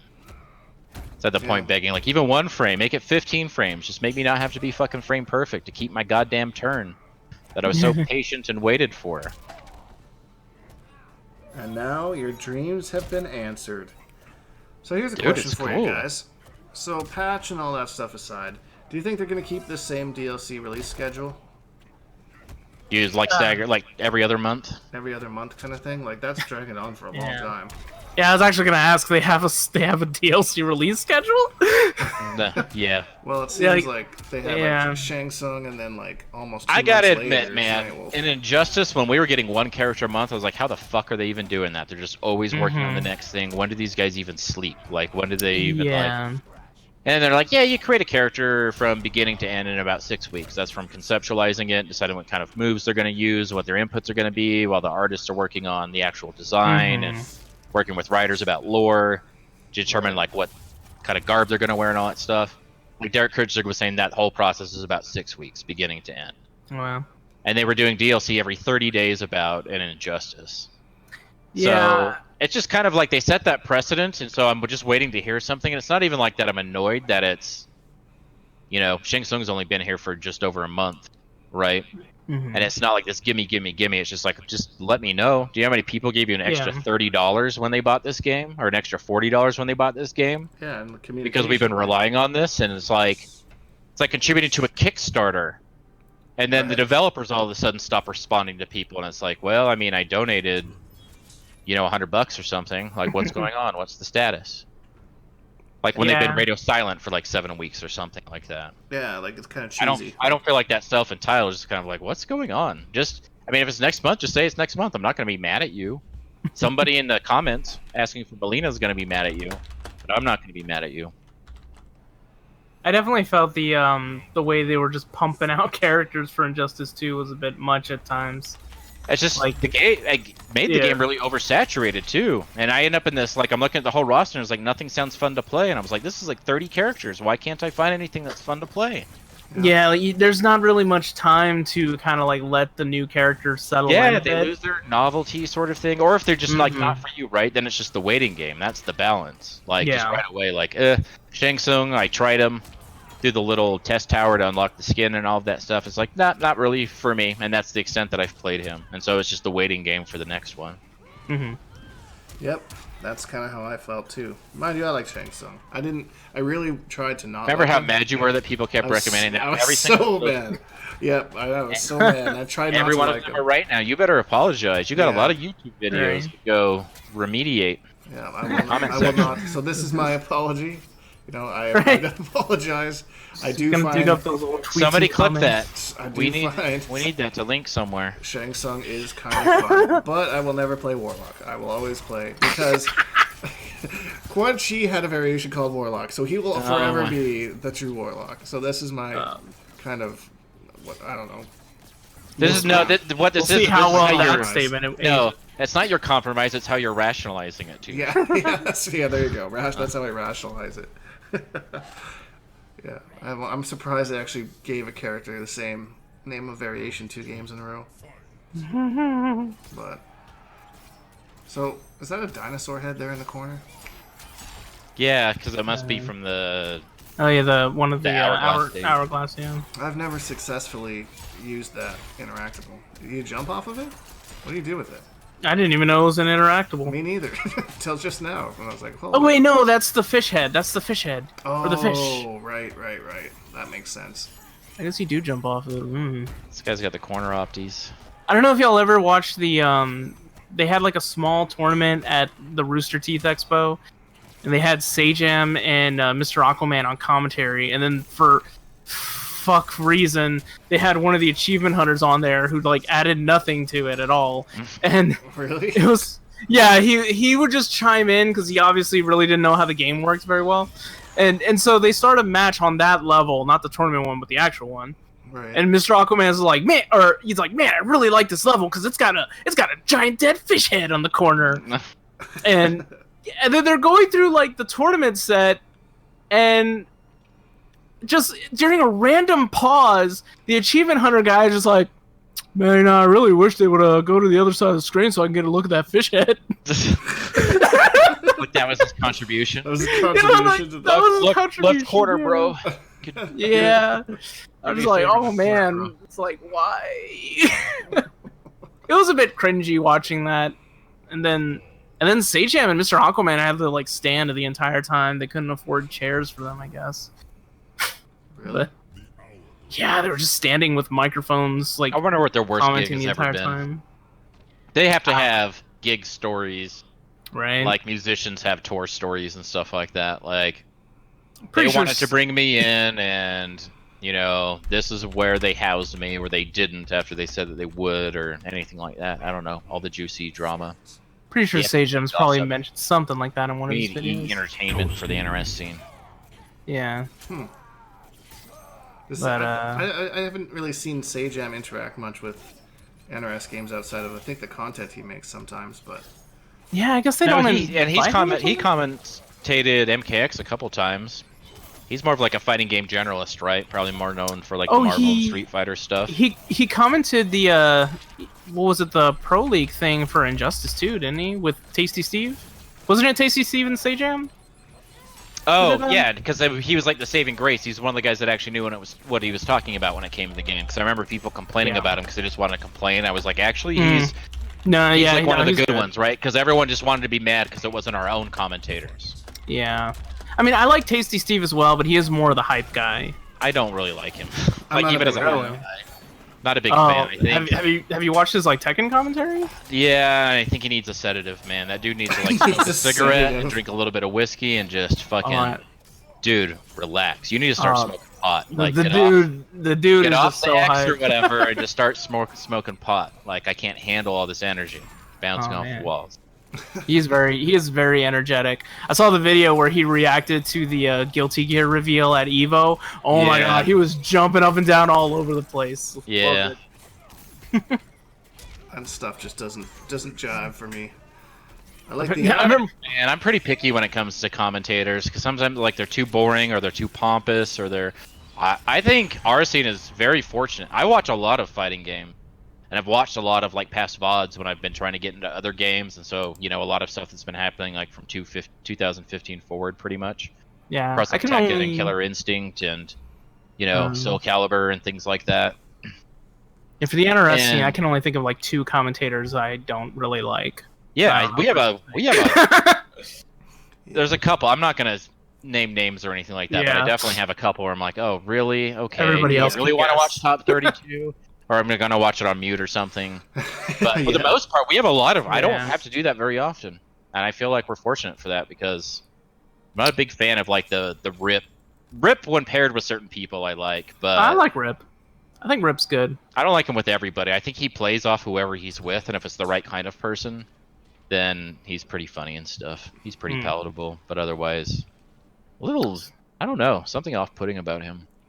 Yeah, I mean, the standard Ketchup and Mustard will always be my favorite. Those two. Oh, they're really good. Are just Dude, I love them. Like at Evo, Mustard was cracking me up so hard when Sonic Fox was playing Sakron, that Skarlet, right? And this is for top 8 winner side, and Sonic Fox is playing Cassie Cage, and he does that mid overhead string, but they're on that Desert Storm stage, or no, they're on the stage that's got the spear that's a low.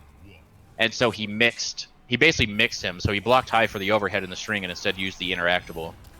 And that's how he won the game and for top 8. That was his game-winning decision. And Mustard's like, can we just talk about that for a second? Sure, it's like slower and reactable, but like, who here labbed this specific mix-up with the low interactable? Probably no one. Like he was just so like, what just happened? Like Sonic Fox being Sonic Fox. But it was just like. It's so funny to watch. It's Ketchup that's always like way taken aback, like when there's like lots of damage, like in Crushing Blows, where he's like, "Yeah, they're not dead." Like, what? Excuse me? No, there's no way. Holy! Oh my god! Oh my days! Oh my days! Yeah, they're really they're cool. I like Ketchup and Mustard. Mr. Aquaman can be a little bit too much for me sometimes, but he is I like him a lot. He's like he's the hypest hype man. Like, and other scenes talk about him. Like, he's so funny to me. Like when he was at CEO when Furious Pello was doing the Kodokan command grab. He's like, "Give me that juice, baby!" Like on the right? Like, he's so unique. Yeah, he's like one of us. I feel like that's cool. He can definitely be a representative of someone that's out there as a commentator and stuff. I'm way cool with him. I think sometimes he overdoes it. That's my only otherwise he's good, but like somebody. I think you gotta find your pace, right? Because who knows? In the back of his mind, he might be like, "Oh, that one went too far," and then he doesn't do it for a while or something. I feel like commentators have to always be going through that, like musicians, like singers or dancers, where it's like, "Oh, that sounded better in my head," or Yeah. It also depends on finding your voice too. Someone mentioned KP, who's really good too. Yeah, he hasn't been in any of this competitive circuit though, and he's talked about it a little bit. He's been cryptic about it, but no, the last he was saying, and I'm not starting any rumors, I'm only talking about it because I'm bringing it up, but he was saying this last time after he wasn't selected for Evo or something. He's like, for some reason, That unbeknownst was to him, CEO, right? No, so he was talking about it again. So Oh, yeah, okay. CEO, and Well, I he saw was he upset. commented a bit at Evo for Nothing official. Nothing for. So that's what he was saying, is that for some reason WB doesn't want to hire him, and he doesn't know why. They haven't had a single conversation about it, but they haven't selected him a single time for this pro circuit, and he has no idea why. And so he's frustrated and confused, as he should be. Well, So the I saw Soulcalibur him scene, commentate like the side tournament at Combo Breaker, but that wasn't like an official stream. I would say the Soulcalibur team definitely got a buff with that because KP has been commentating some Soulcalibur matches. Oh yeah, I mean, our loss is their gain for sure. Yeah, Soulcalibur doesn't have that many good commentators from what I've been seeing. Yeah, it's kind of hard to watch. And he's just those. a good commentator anyway. So like, even with that contrast, like, oh, it's one more pro, right? And I'm not dissing anybody on the. I'm not even familiar with a lot of the Soulcalibur commentators. Eris does it sometimes, and can't think of really anyone outside of that. Markman, I saw Markman's was done it. This was early, right, when they were trying to like hype it and stuff. I don't think they really do it anymore. They're always doing Tekken instead. But they needed the faces, and they needed the pull from the more renowned guys, like at release, to try to pull people in. I think that's my theory anyway. Yeah, I did see when KP was commentating. I think he did the top 8 for Combo Breaker, and man, he was like losing his voice. Dude, well, yeah, it's good, right? And he's basically, even passively, teaching their community how to be a hype commentator. Yeah. Like, from a lot of, because I feel like some of their stuff, I'm not sure about at non-majors at least, they feel like if you go back and watch like KIT for MKX 2016. It's the same thing. It's a couple guys talking at a desk, and then one puts his headset down so he can go to the bathroom. They don't have another person lined up. They're TOing at the same time and all of that stuff, right? You see a lot of that sort of stuff. Yeah. And now MK is kind of on that next phase to where they've got the backing of Warner Brothers and that sort of budget or whatever. They've got like this professionally produced like setup, and everything's probably got a schedule. It's completely different. Yeah, so that is something that I've been a bit concerned. Well, he's teaching them how to be good commentators to get to that level. He's going to be, everyone around him is going to be learning from him at the same time. I think that's cool. He's doing a good service for the Soulcalibur community. I was gonna say that, when you brought that up, that's one thing I've been noticing is that MK11 is becoming very esportsy now. Like seeing the Roadrunner deal that they have too. Yeah. I'm just like, wow, I feel like I'm watching a wrestling pay-per-view. It's just like you can no longer call the scene like grassroots, right? Oh, like, yeah, no, it's definitely not grassroots. But it's not like. I mean, Soulcalibur is to a lot of degree. They don't have any official support from like Bandai Namco or anything like that for any of their majors, for any of the pools or anything like that. It's all community stuff. It's yeah, they don't have their own world tour. They were saying that if it didn't do well, that would be the last Soulcalibur game. Yeah, but you could say that for anything. Like, do you think we get an MK12 if MK11 tanked? Do you think they get a second chance? I think so, maybe. Don't they have one more game in their contract? Yeah, one more game in their contract. I think they said 4 games over however many years it was. So starting from 2011. So they had. Well, I think it was 6 games, wasn't it? Because it was 3 MK games and 3 Injustice games. Right, and it started with MK9. Yeah. So we're at the last MK game. Really? Track. I thought it started with DCU. No, that was their first kind of compilation with Warner Brothers. Oh, just to see if it would work. That was something they threw together at the last minute because Midway was going under and all of that stuff. Yeah. But that was like what opened up their relationships with Warner Brothers in the first place. That was the very first thing they ever did together. Then when Midway was going under, Warner Brothers ended up buying them, absorbed NRS, and they'd already previously worked together. And I think that's how the Injustice talks started. Yeah, they put Midway up for sale for anybody like to bid on it, and Warner Brothers was the only one that bid on it. So if they didn't bid on it, you might have lost Mortal Kombat forever at that point, which is pretty crazy to think about. I don't know, the way I bet we would have Mortal Kombat, but it'd be more like what happened with Killer Instinct or something, right?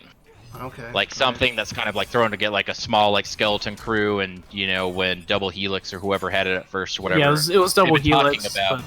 I kind of feel like KI was like lightning in a bottle kind of thing. Well, they had to do it in like a really short, because it was a launch title for the Xbox One, and so they had not very much time to put it together. And then when Double Helix got bought out and it went to Iron Galaxy and stuff, they were basically working with what was already established in this very kind of like fast period. It's good for what it is. It's amazing for what it is, but you know, we'd probably have a version like that of like Mortal Kombat, like much more small studio, especially the way people can do indie games these days. It's nice to have big studio backing, like that big money. But if they had more limitations, who knows how creative and weird things would look, right? Yeah. For sure. Yeah, I don't know. But- I mean, I think that I can see a lot of things here that they're kind of maybe working with to put into Injustice 3, like the Kotal Khan transformations, I think. Yeah, I for think Beast Boy. It's about time we see Beast Boy, and then maybe they just weren't sure about the technology. Yeah, leading they're up to testing it. the asset. They Yeah. weren't ready for it at the time, or by the time it would take X amount of time. You know, the timeline to do Beast Boy is this, and by the time for us to work on the animal animations and all that stuff, especially in the middle, it's one thing to do it like in a render, another thing to do it in the middle of a match. Yeah, exactly. So Just they seemed probably nailed. just couldn't. So, but they had enough time to implement something like that, and I was like, fuck it, let's make Kotal Khan turn into a jaguar. He can turn into a jaguar, right? Has that happened in the comics? Anybody? Has Kotal Khan turned into a jaguar? Fuck Whatever, it. he's Turn him into a Aztec. jaguar. I don't give a shit. It'll be cool. People will love it. Sonic Fox is a furry, we'll make Kotal one. Fuck it. Yeah, there you go. Oh man, yeah, I don't know. It's interesting to think forward on Injustice 3. Dude, I'm not. I know that I'll play it, but I'm not excited for it. Like, I mean, MK is my jam, so I'm always just MK first. just even But I have- lore-wise, character-wise, I want to play characters like Skarlet and Sindel. I don't want to fucking play Supergirl. Or even Enchantress, who was supposed to be like a darker, more evil character or something like that, so she kind of fits the archetype. But Mortal Kombat is that kind of game. You lean into it in Mortal Kombat, and right. in Injustice you just flirt with that line a little bit, but nothing gets too crazy.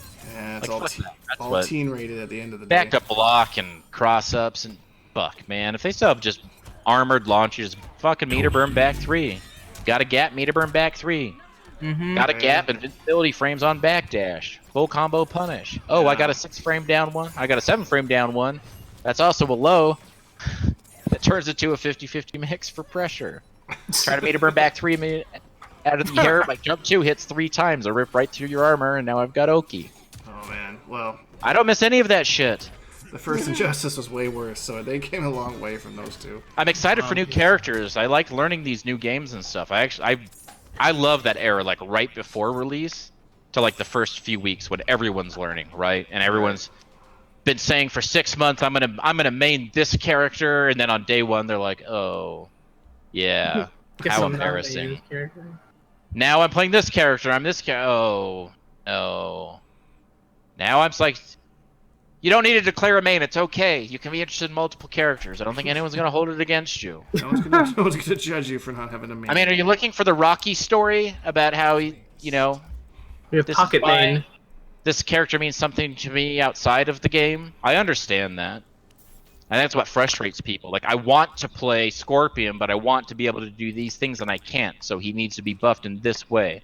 Because this is how I like to play, and I want to play Scorpion. I know I can get that with Sub-Zero, but I don't want to play Sub-Zero. I want to play Scorpion. That's what forum boards basically look like, and Reddit looks like these days. I feel like what you want is in the game, It's just not the character you want. just not the character that you want to play. yeah, that's important to a lot of people, you know. It is. It's important to me. I think that's Big time. would be a. I mean, it can be, but then, I don't know, I feel like that's also... I mean, characters do sell games, otherwise you're gonna go down that dark, like, Marvel Infinite route, where it's like, people don't want to play Magneto, they just want those functions. No. Yeah, to where like no, we want it. That's like your rationalization because they wouldn't allow you to put any X-Men in there since Disney bought you or whatever the conspiracy was. Yeah. I never Real. heard much about that game. I just heard that it came out. It was a flop. Yeah. Oh, it was a huge flop. It was like their first one since Disney bought it, and so since Disney didn't own any of the X-Men who've traditionally been in the games, none of them were in there. It was just happened to be all the Marvel characters that had movies to sell, Yeah. toys to sell too. So it was like Disney's first kind of attempt at whatever, and was probably really controlling of the roster. Yeah, that's annoying. I just think it probably had other issues. They- and people they were, just so and- disenfranchised with just the whole idea of just kind of the roster and characters missing and all that stuff. I heard a lot of complaints about that. Yeah, they handled it pretty badly, too. I remember seeing the release trailer for it, and it looked like a freaking 2013 game. Like, the graphics were not good. Yes, that was another thing, too. The presentation of it was horrible. Yeah, the story was terrible. Like, all the voice acting. It wasn't even like campy. It wasn't even horrible, like in a campy, intentional sort of way. Like, this is a deliberate tone that we're establishing. Like, it was just bad. Yeah, like, I played the story, and admittedly, there's a few moments that are alright. Like, Jeddah, I thought Jeddah was kind of cool. But otherwise, it was very bland, and yeah, I guess they were banking on this lasting a while, because supposedly the data mine said there was supposed to be an ending roster of like 60 characters, but it was just handled so poorly in the beginning. But the game does play fine, though. The game itself plays fine. Yeah, because I've seen it like at tournaments and stuff, but they only have like 20 to 25 entrants. Like, it doesn't perform well at all. Yeah. God, I remember I did a review video on it, and I was all like, oh yeah, you'll definitely see this game, maining Evo. Boy, was I wrong. Yeah. Past Hero was a dumbass. I don't think it even made the Evo roster the first year it came out, did it? I think it may have the first year. I think just once. No, actually, no, it didn't! I think that was a big deal, because there was like 3 Smash games there and no Marvel. Yeah. Yeah, because the thing is like, I was banking on the fact that the Marvel fan base just fucking loves Marvel, which is still the case because Marvel fans will still play it. They play the old ones. Yeah, they'll still play Infinite. Like Maximilian dude still plays Infinite from time to time. He says it's like his favorite fighting game ever. And he said that it flopped or something. But mechanically and the ideas and stuff they had for it, it's like the best version of the game. It's just sad that it's tainted by all this other shit. Yeah. Yeah, it was a mess. It was a huge mess. Dude, what's up with this connection on stream? Got them red triangles. It's kind of been like this the whole time this Bosnator gentleman has been playing. I've noticed. No. Is he just botting everybody in his 200 ping? I think he might be. I don't know. Are they playing at McDonald's? There's only the 2 of them left in the King of the Hill. If you're in, we're still waiting for. They're almost an hour late. Simply the Best stream is trying to get things going. They're just gonna switch over to do PS4 and say ditch on there. Just being fashionably card. Yeah, they're fashionably late. So. Oh, are they having tech issues? They're having tech issues. They were setting up a capture card, but they're having bitrate things going on, so they're just going to switch over. Yeah, the bitrate settings are probably too high. Yeah, too high, too low, something like that. I've had the stream on kind of in the background, just checking to make sure. So they'll be messaging me when they're ready to go. So hopefully you got Shiro and Hater. You're doing all right. What's the address? It's twitch.tv/simplythebestgg. It's the same as our Twitter handle. Why don't we wrap up the viewer segment of the Koth and just do like a Koth between us 3? Yeah, that's a good idea. Bullshit. If you guys are cool with that. Yeah. Alright. Well, thank you to everyone. I'm kind of starting to get a little hungry, but I think I might be able to hang in a bit. If you can hang in, give me another 6 minutes here, Shiro. Give me one match. Make it an even an hour. Alright, 2 I'll hours, try. I guess. I've been trying to pick up Yas Queen, but I think I'm just gonna stick with Digital Soldier for this one. Yeah, good plan. Custom lobby. It's those awkward moments where I'm private invite. Randomly trying to you just see a down 1 appearing out of nowhere, and it's yep, I thought I was in Digital Soldier still.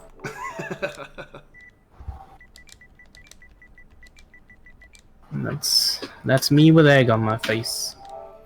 Egg on my face. Eating crow, as my coworker likes to say, which I don't know what that means really, but eating what?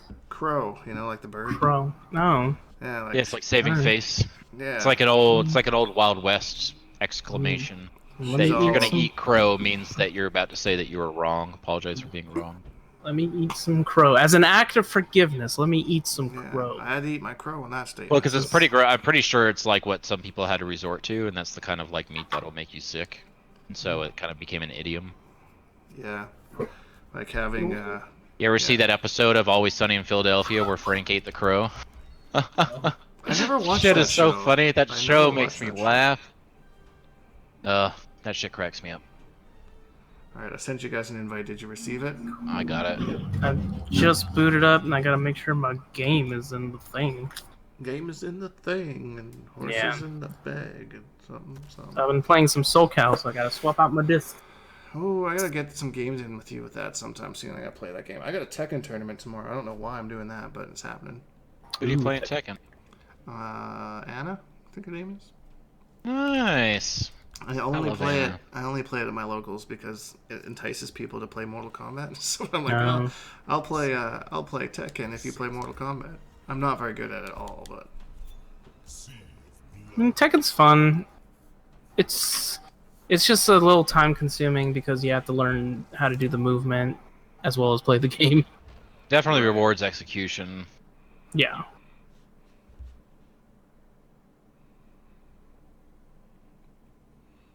okay. So they do have a stream up. I'm just seeing. Looks like it's going good. So we'll play a couple games here and then we'll move on into it. Hopefully, I can show off some ground pound shenanigans here against Mr. Hater. We'll see. Her voice actress is so cool. I love Skarlet. Just hearing, I could just listen. I would listen to like ASMR Skarlet. Let's get a petition for that. Oh, low profile my Low shit. profile.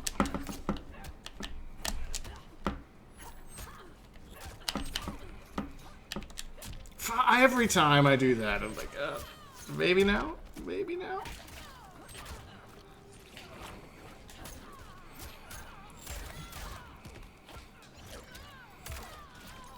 I just mashed my entire face buttons. I didn't even pass a direction.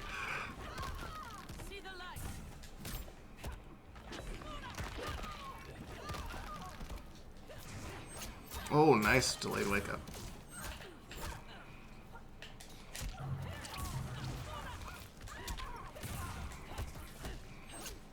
Ah, that's Friendship again. Got a gap. it does have a gap. Oh, thanks for the donation. Fred Noville. Appreciate that, man.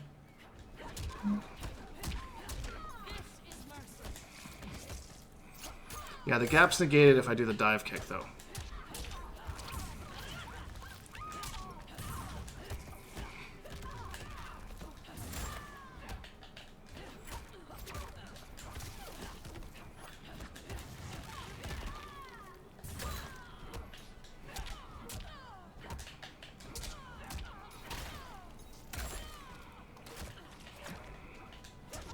Oh, Don't jump a dink. don't tell me what to do.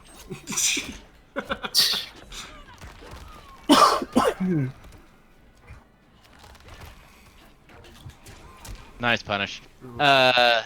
See how little zoning you've got going on in this? Yes, this is very true. That was like the first boulder I've seen. Threw one boulder that whole round, I think. The whole game? You didn't even have one in the game before. Boulders. Needs more boulders. Needs more boulders.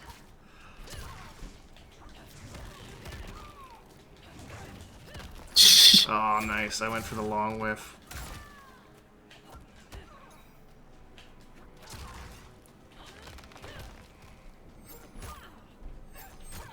Ooh.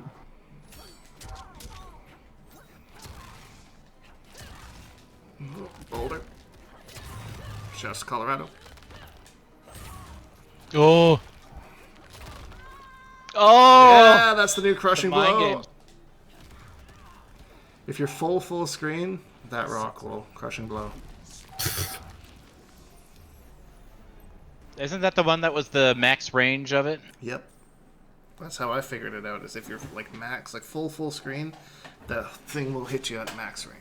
Oh, okay. So I'm vulnerable to it if I back as far as I can go. Yeah. So I if you're, definitely want to be closer than that. Exactly. She got the whole world in her hand. She does, Shiro. You're right. Yeah. Oh god, where's my cursor? Okay.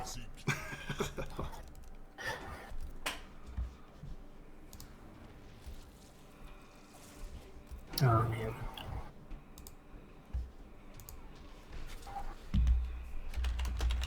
Time to get moppa. Alright, so we'll do this game. So it looks like the STB boys have finally got their stuff up and running. So we're going to do this game and then we're going to raid them. So if you guys are into some... Sorry, I didn't realize I was on the Arena Select screen. Guys are into some high-level gameplay for the rest of the evening. I'll be over there. And big thank you to Hater and Shiro for sticking around for almost 2 hours, an hour over what we were supposed to. Man. Really appreciate that. Please help us. We've been locked in the basement. Yeah, I've had a terrible time. That's why I'm still here. Yeah. The whole experience has just been just awful. Like, yeah, Damn, geez. Citrion, get some lotion. I'd still let her touch me with those hands, I decided. Yeah, I'm the same way. Oh, shit. That's an overhead. It is an overhead indeed.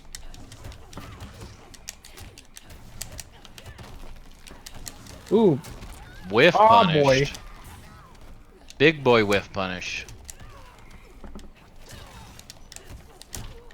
Oh, jeez.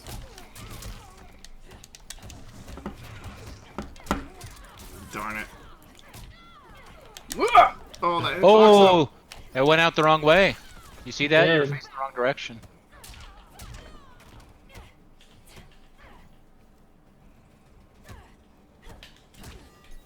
Oh, boy. I was trying to go for that grab there. A well-timed poke. That's all you need. Oh, God, I sometimes. hate that transition thing. Yeah, it's so, like, cringy. It's, like, not supposed to be like that. Ooh.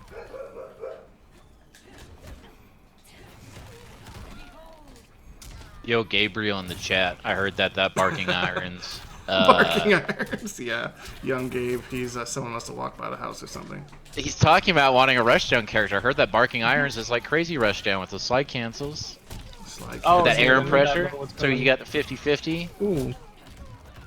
And you got slide cancels and all that shit. Command grab. Oh. It's got that shitty 2-1-2-1-2 string. Ouchies. Oh, that gets me every time. Shiro's the only one that does that. No. Sadly, I'm still facing that curse where, like, the hitbox is real weird. It's true. Kind of moves her to the other side sometimes, and Yeah, it's weird. I don't know. So far I've only experienced it against Cetrion, so well, she has a unique maybe I don't play hitbox. enough characters. She's like a big female, so it's weird. She's a big goyle. She's a big girl. Yeah, that's right. All right, Yeah, guys. Well, she takes her vitamins and she eats her veggies. good game, gentlemen. So we did Yeah, I get to guess play. you call it that. I'm going to switch over to the STB stream now. So send our people. Is Hater still there? Hater. I'm here. Okay. Anyways. Sorry, I'm watching the other stream too. Oh, look at you. Did you already raid? We're gonna do that right now. So. Yo, Skarlet Squad. Peace out. Yo, I don't want to play against a scorpion named Hater. All right, guys. Well, thanks Oh, for listening to the podcast. Hope you enjoyed the gameplay, all that stuff. We're setting a raid, simply the best here in about 10 seconds. So hopefully you'll enjoy gameplay over there. I'll probably be over there in just a couple minutes. So we will see you there. Yeah.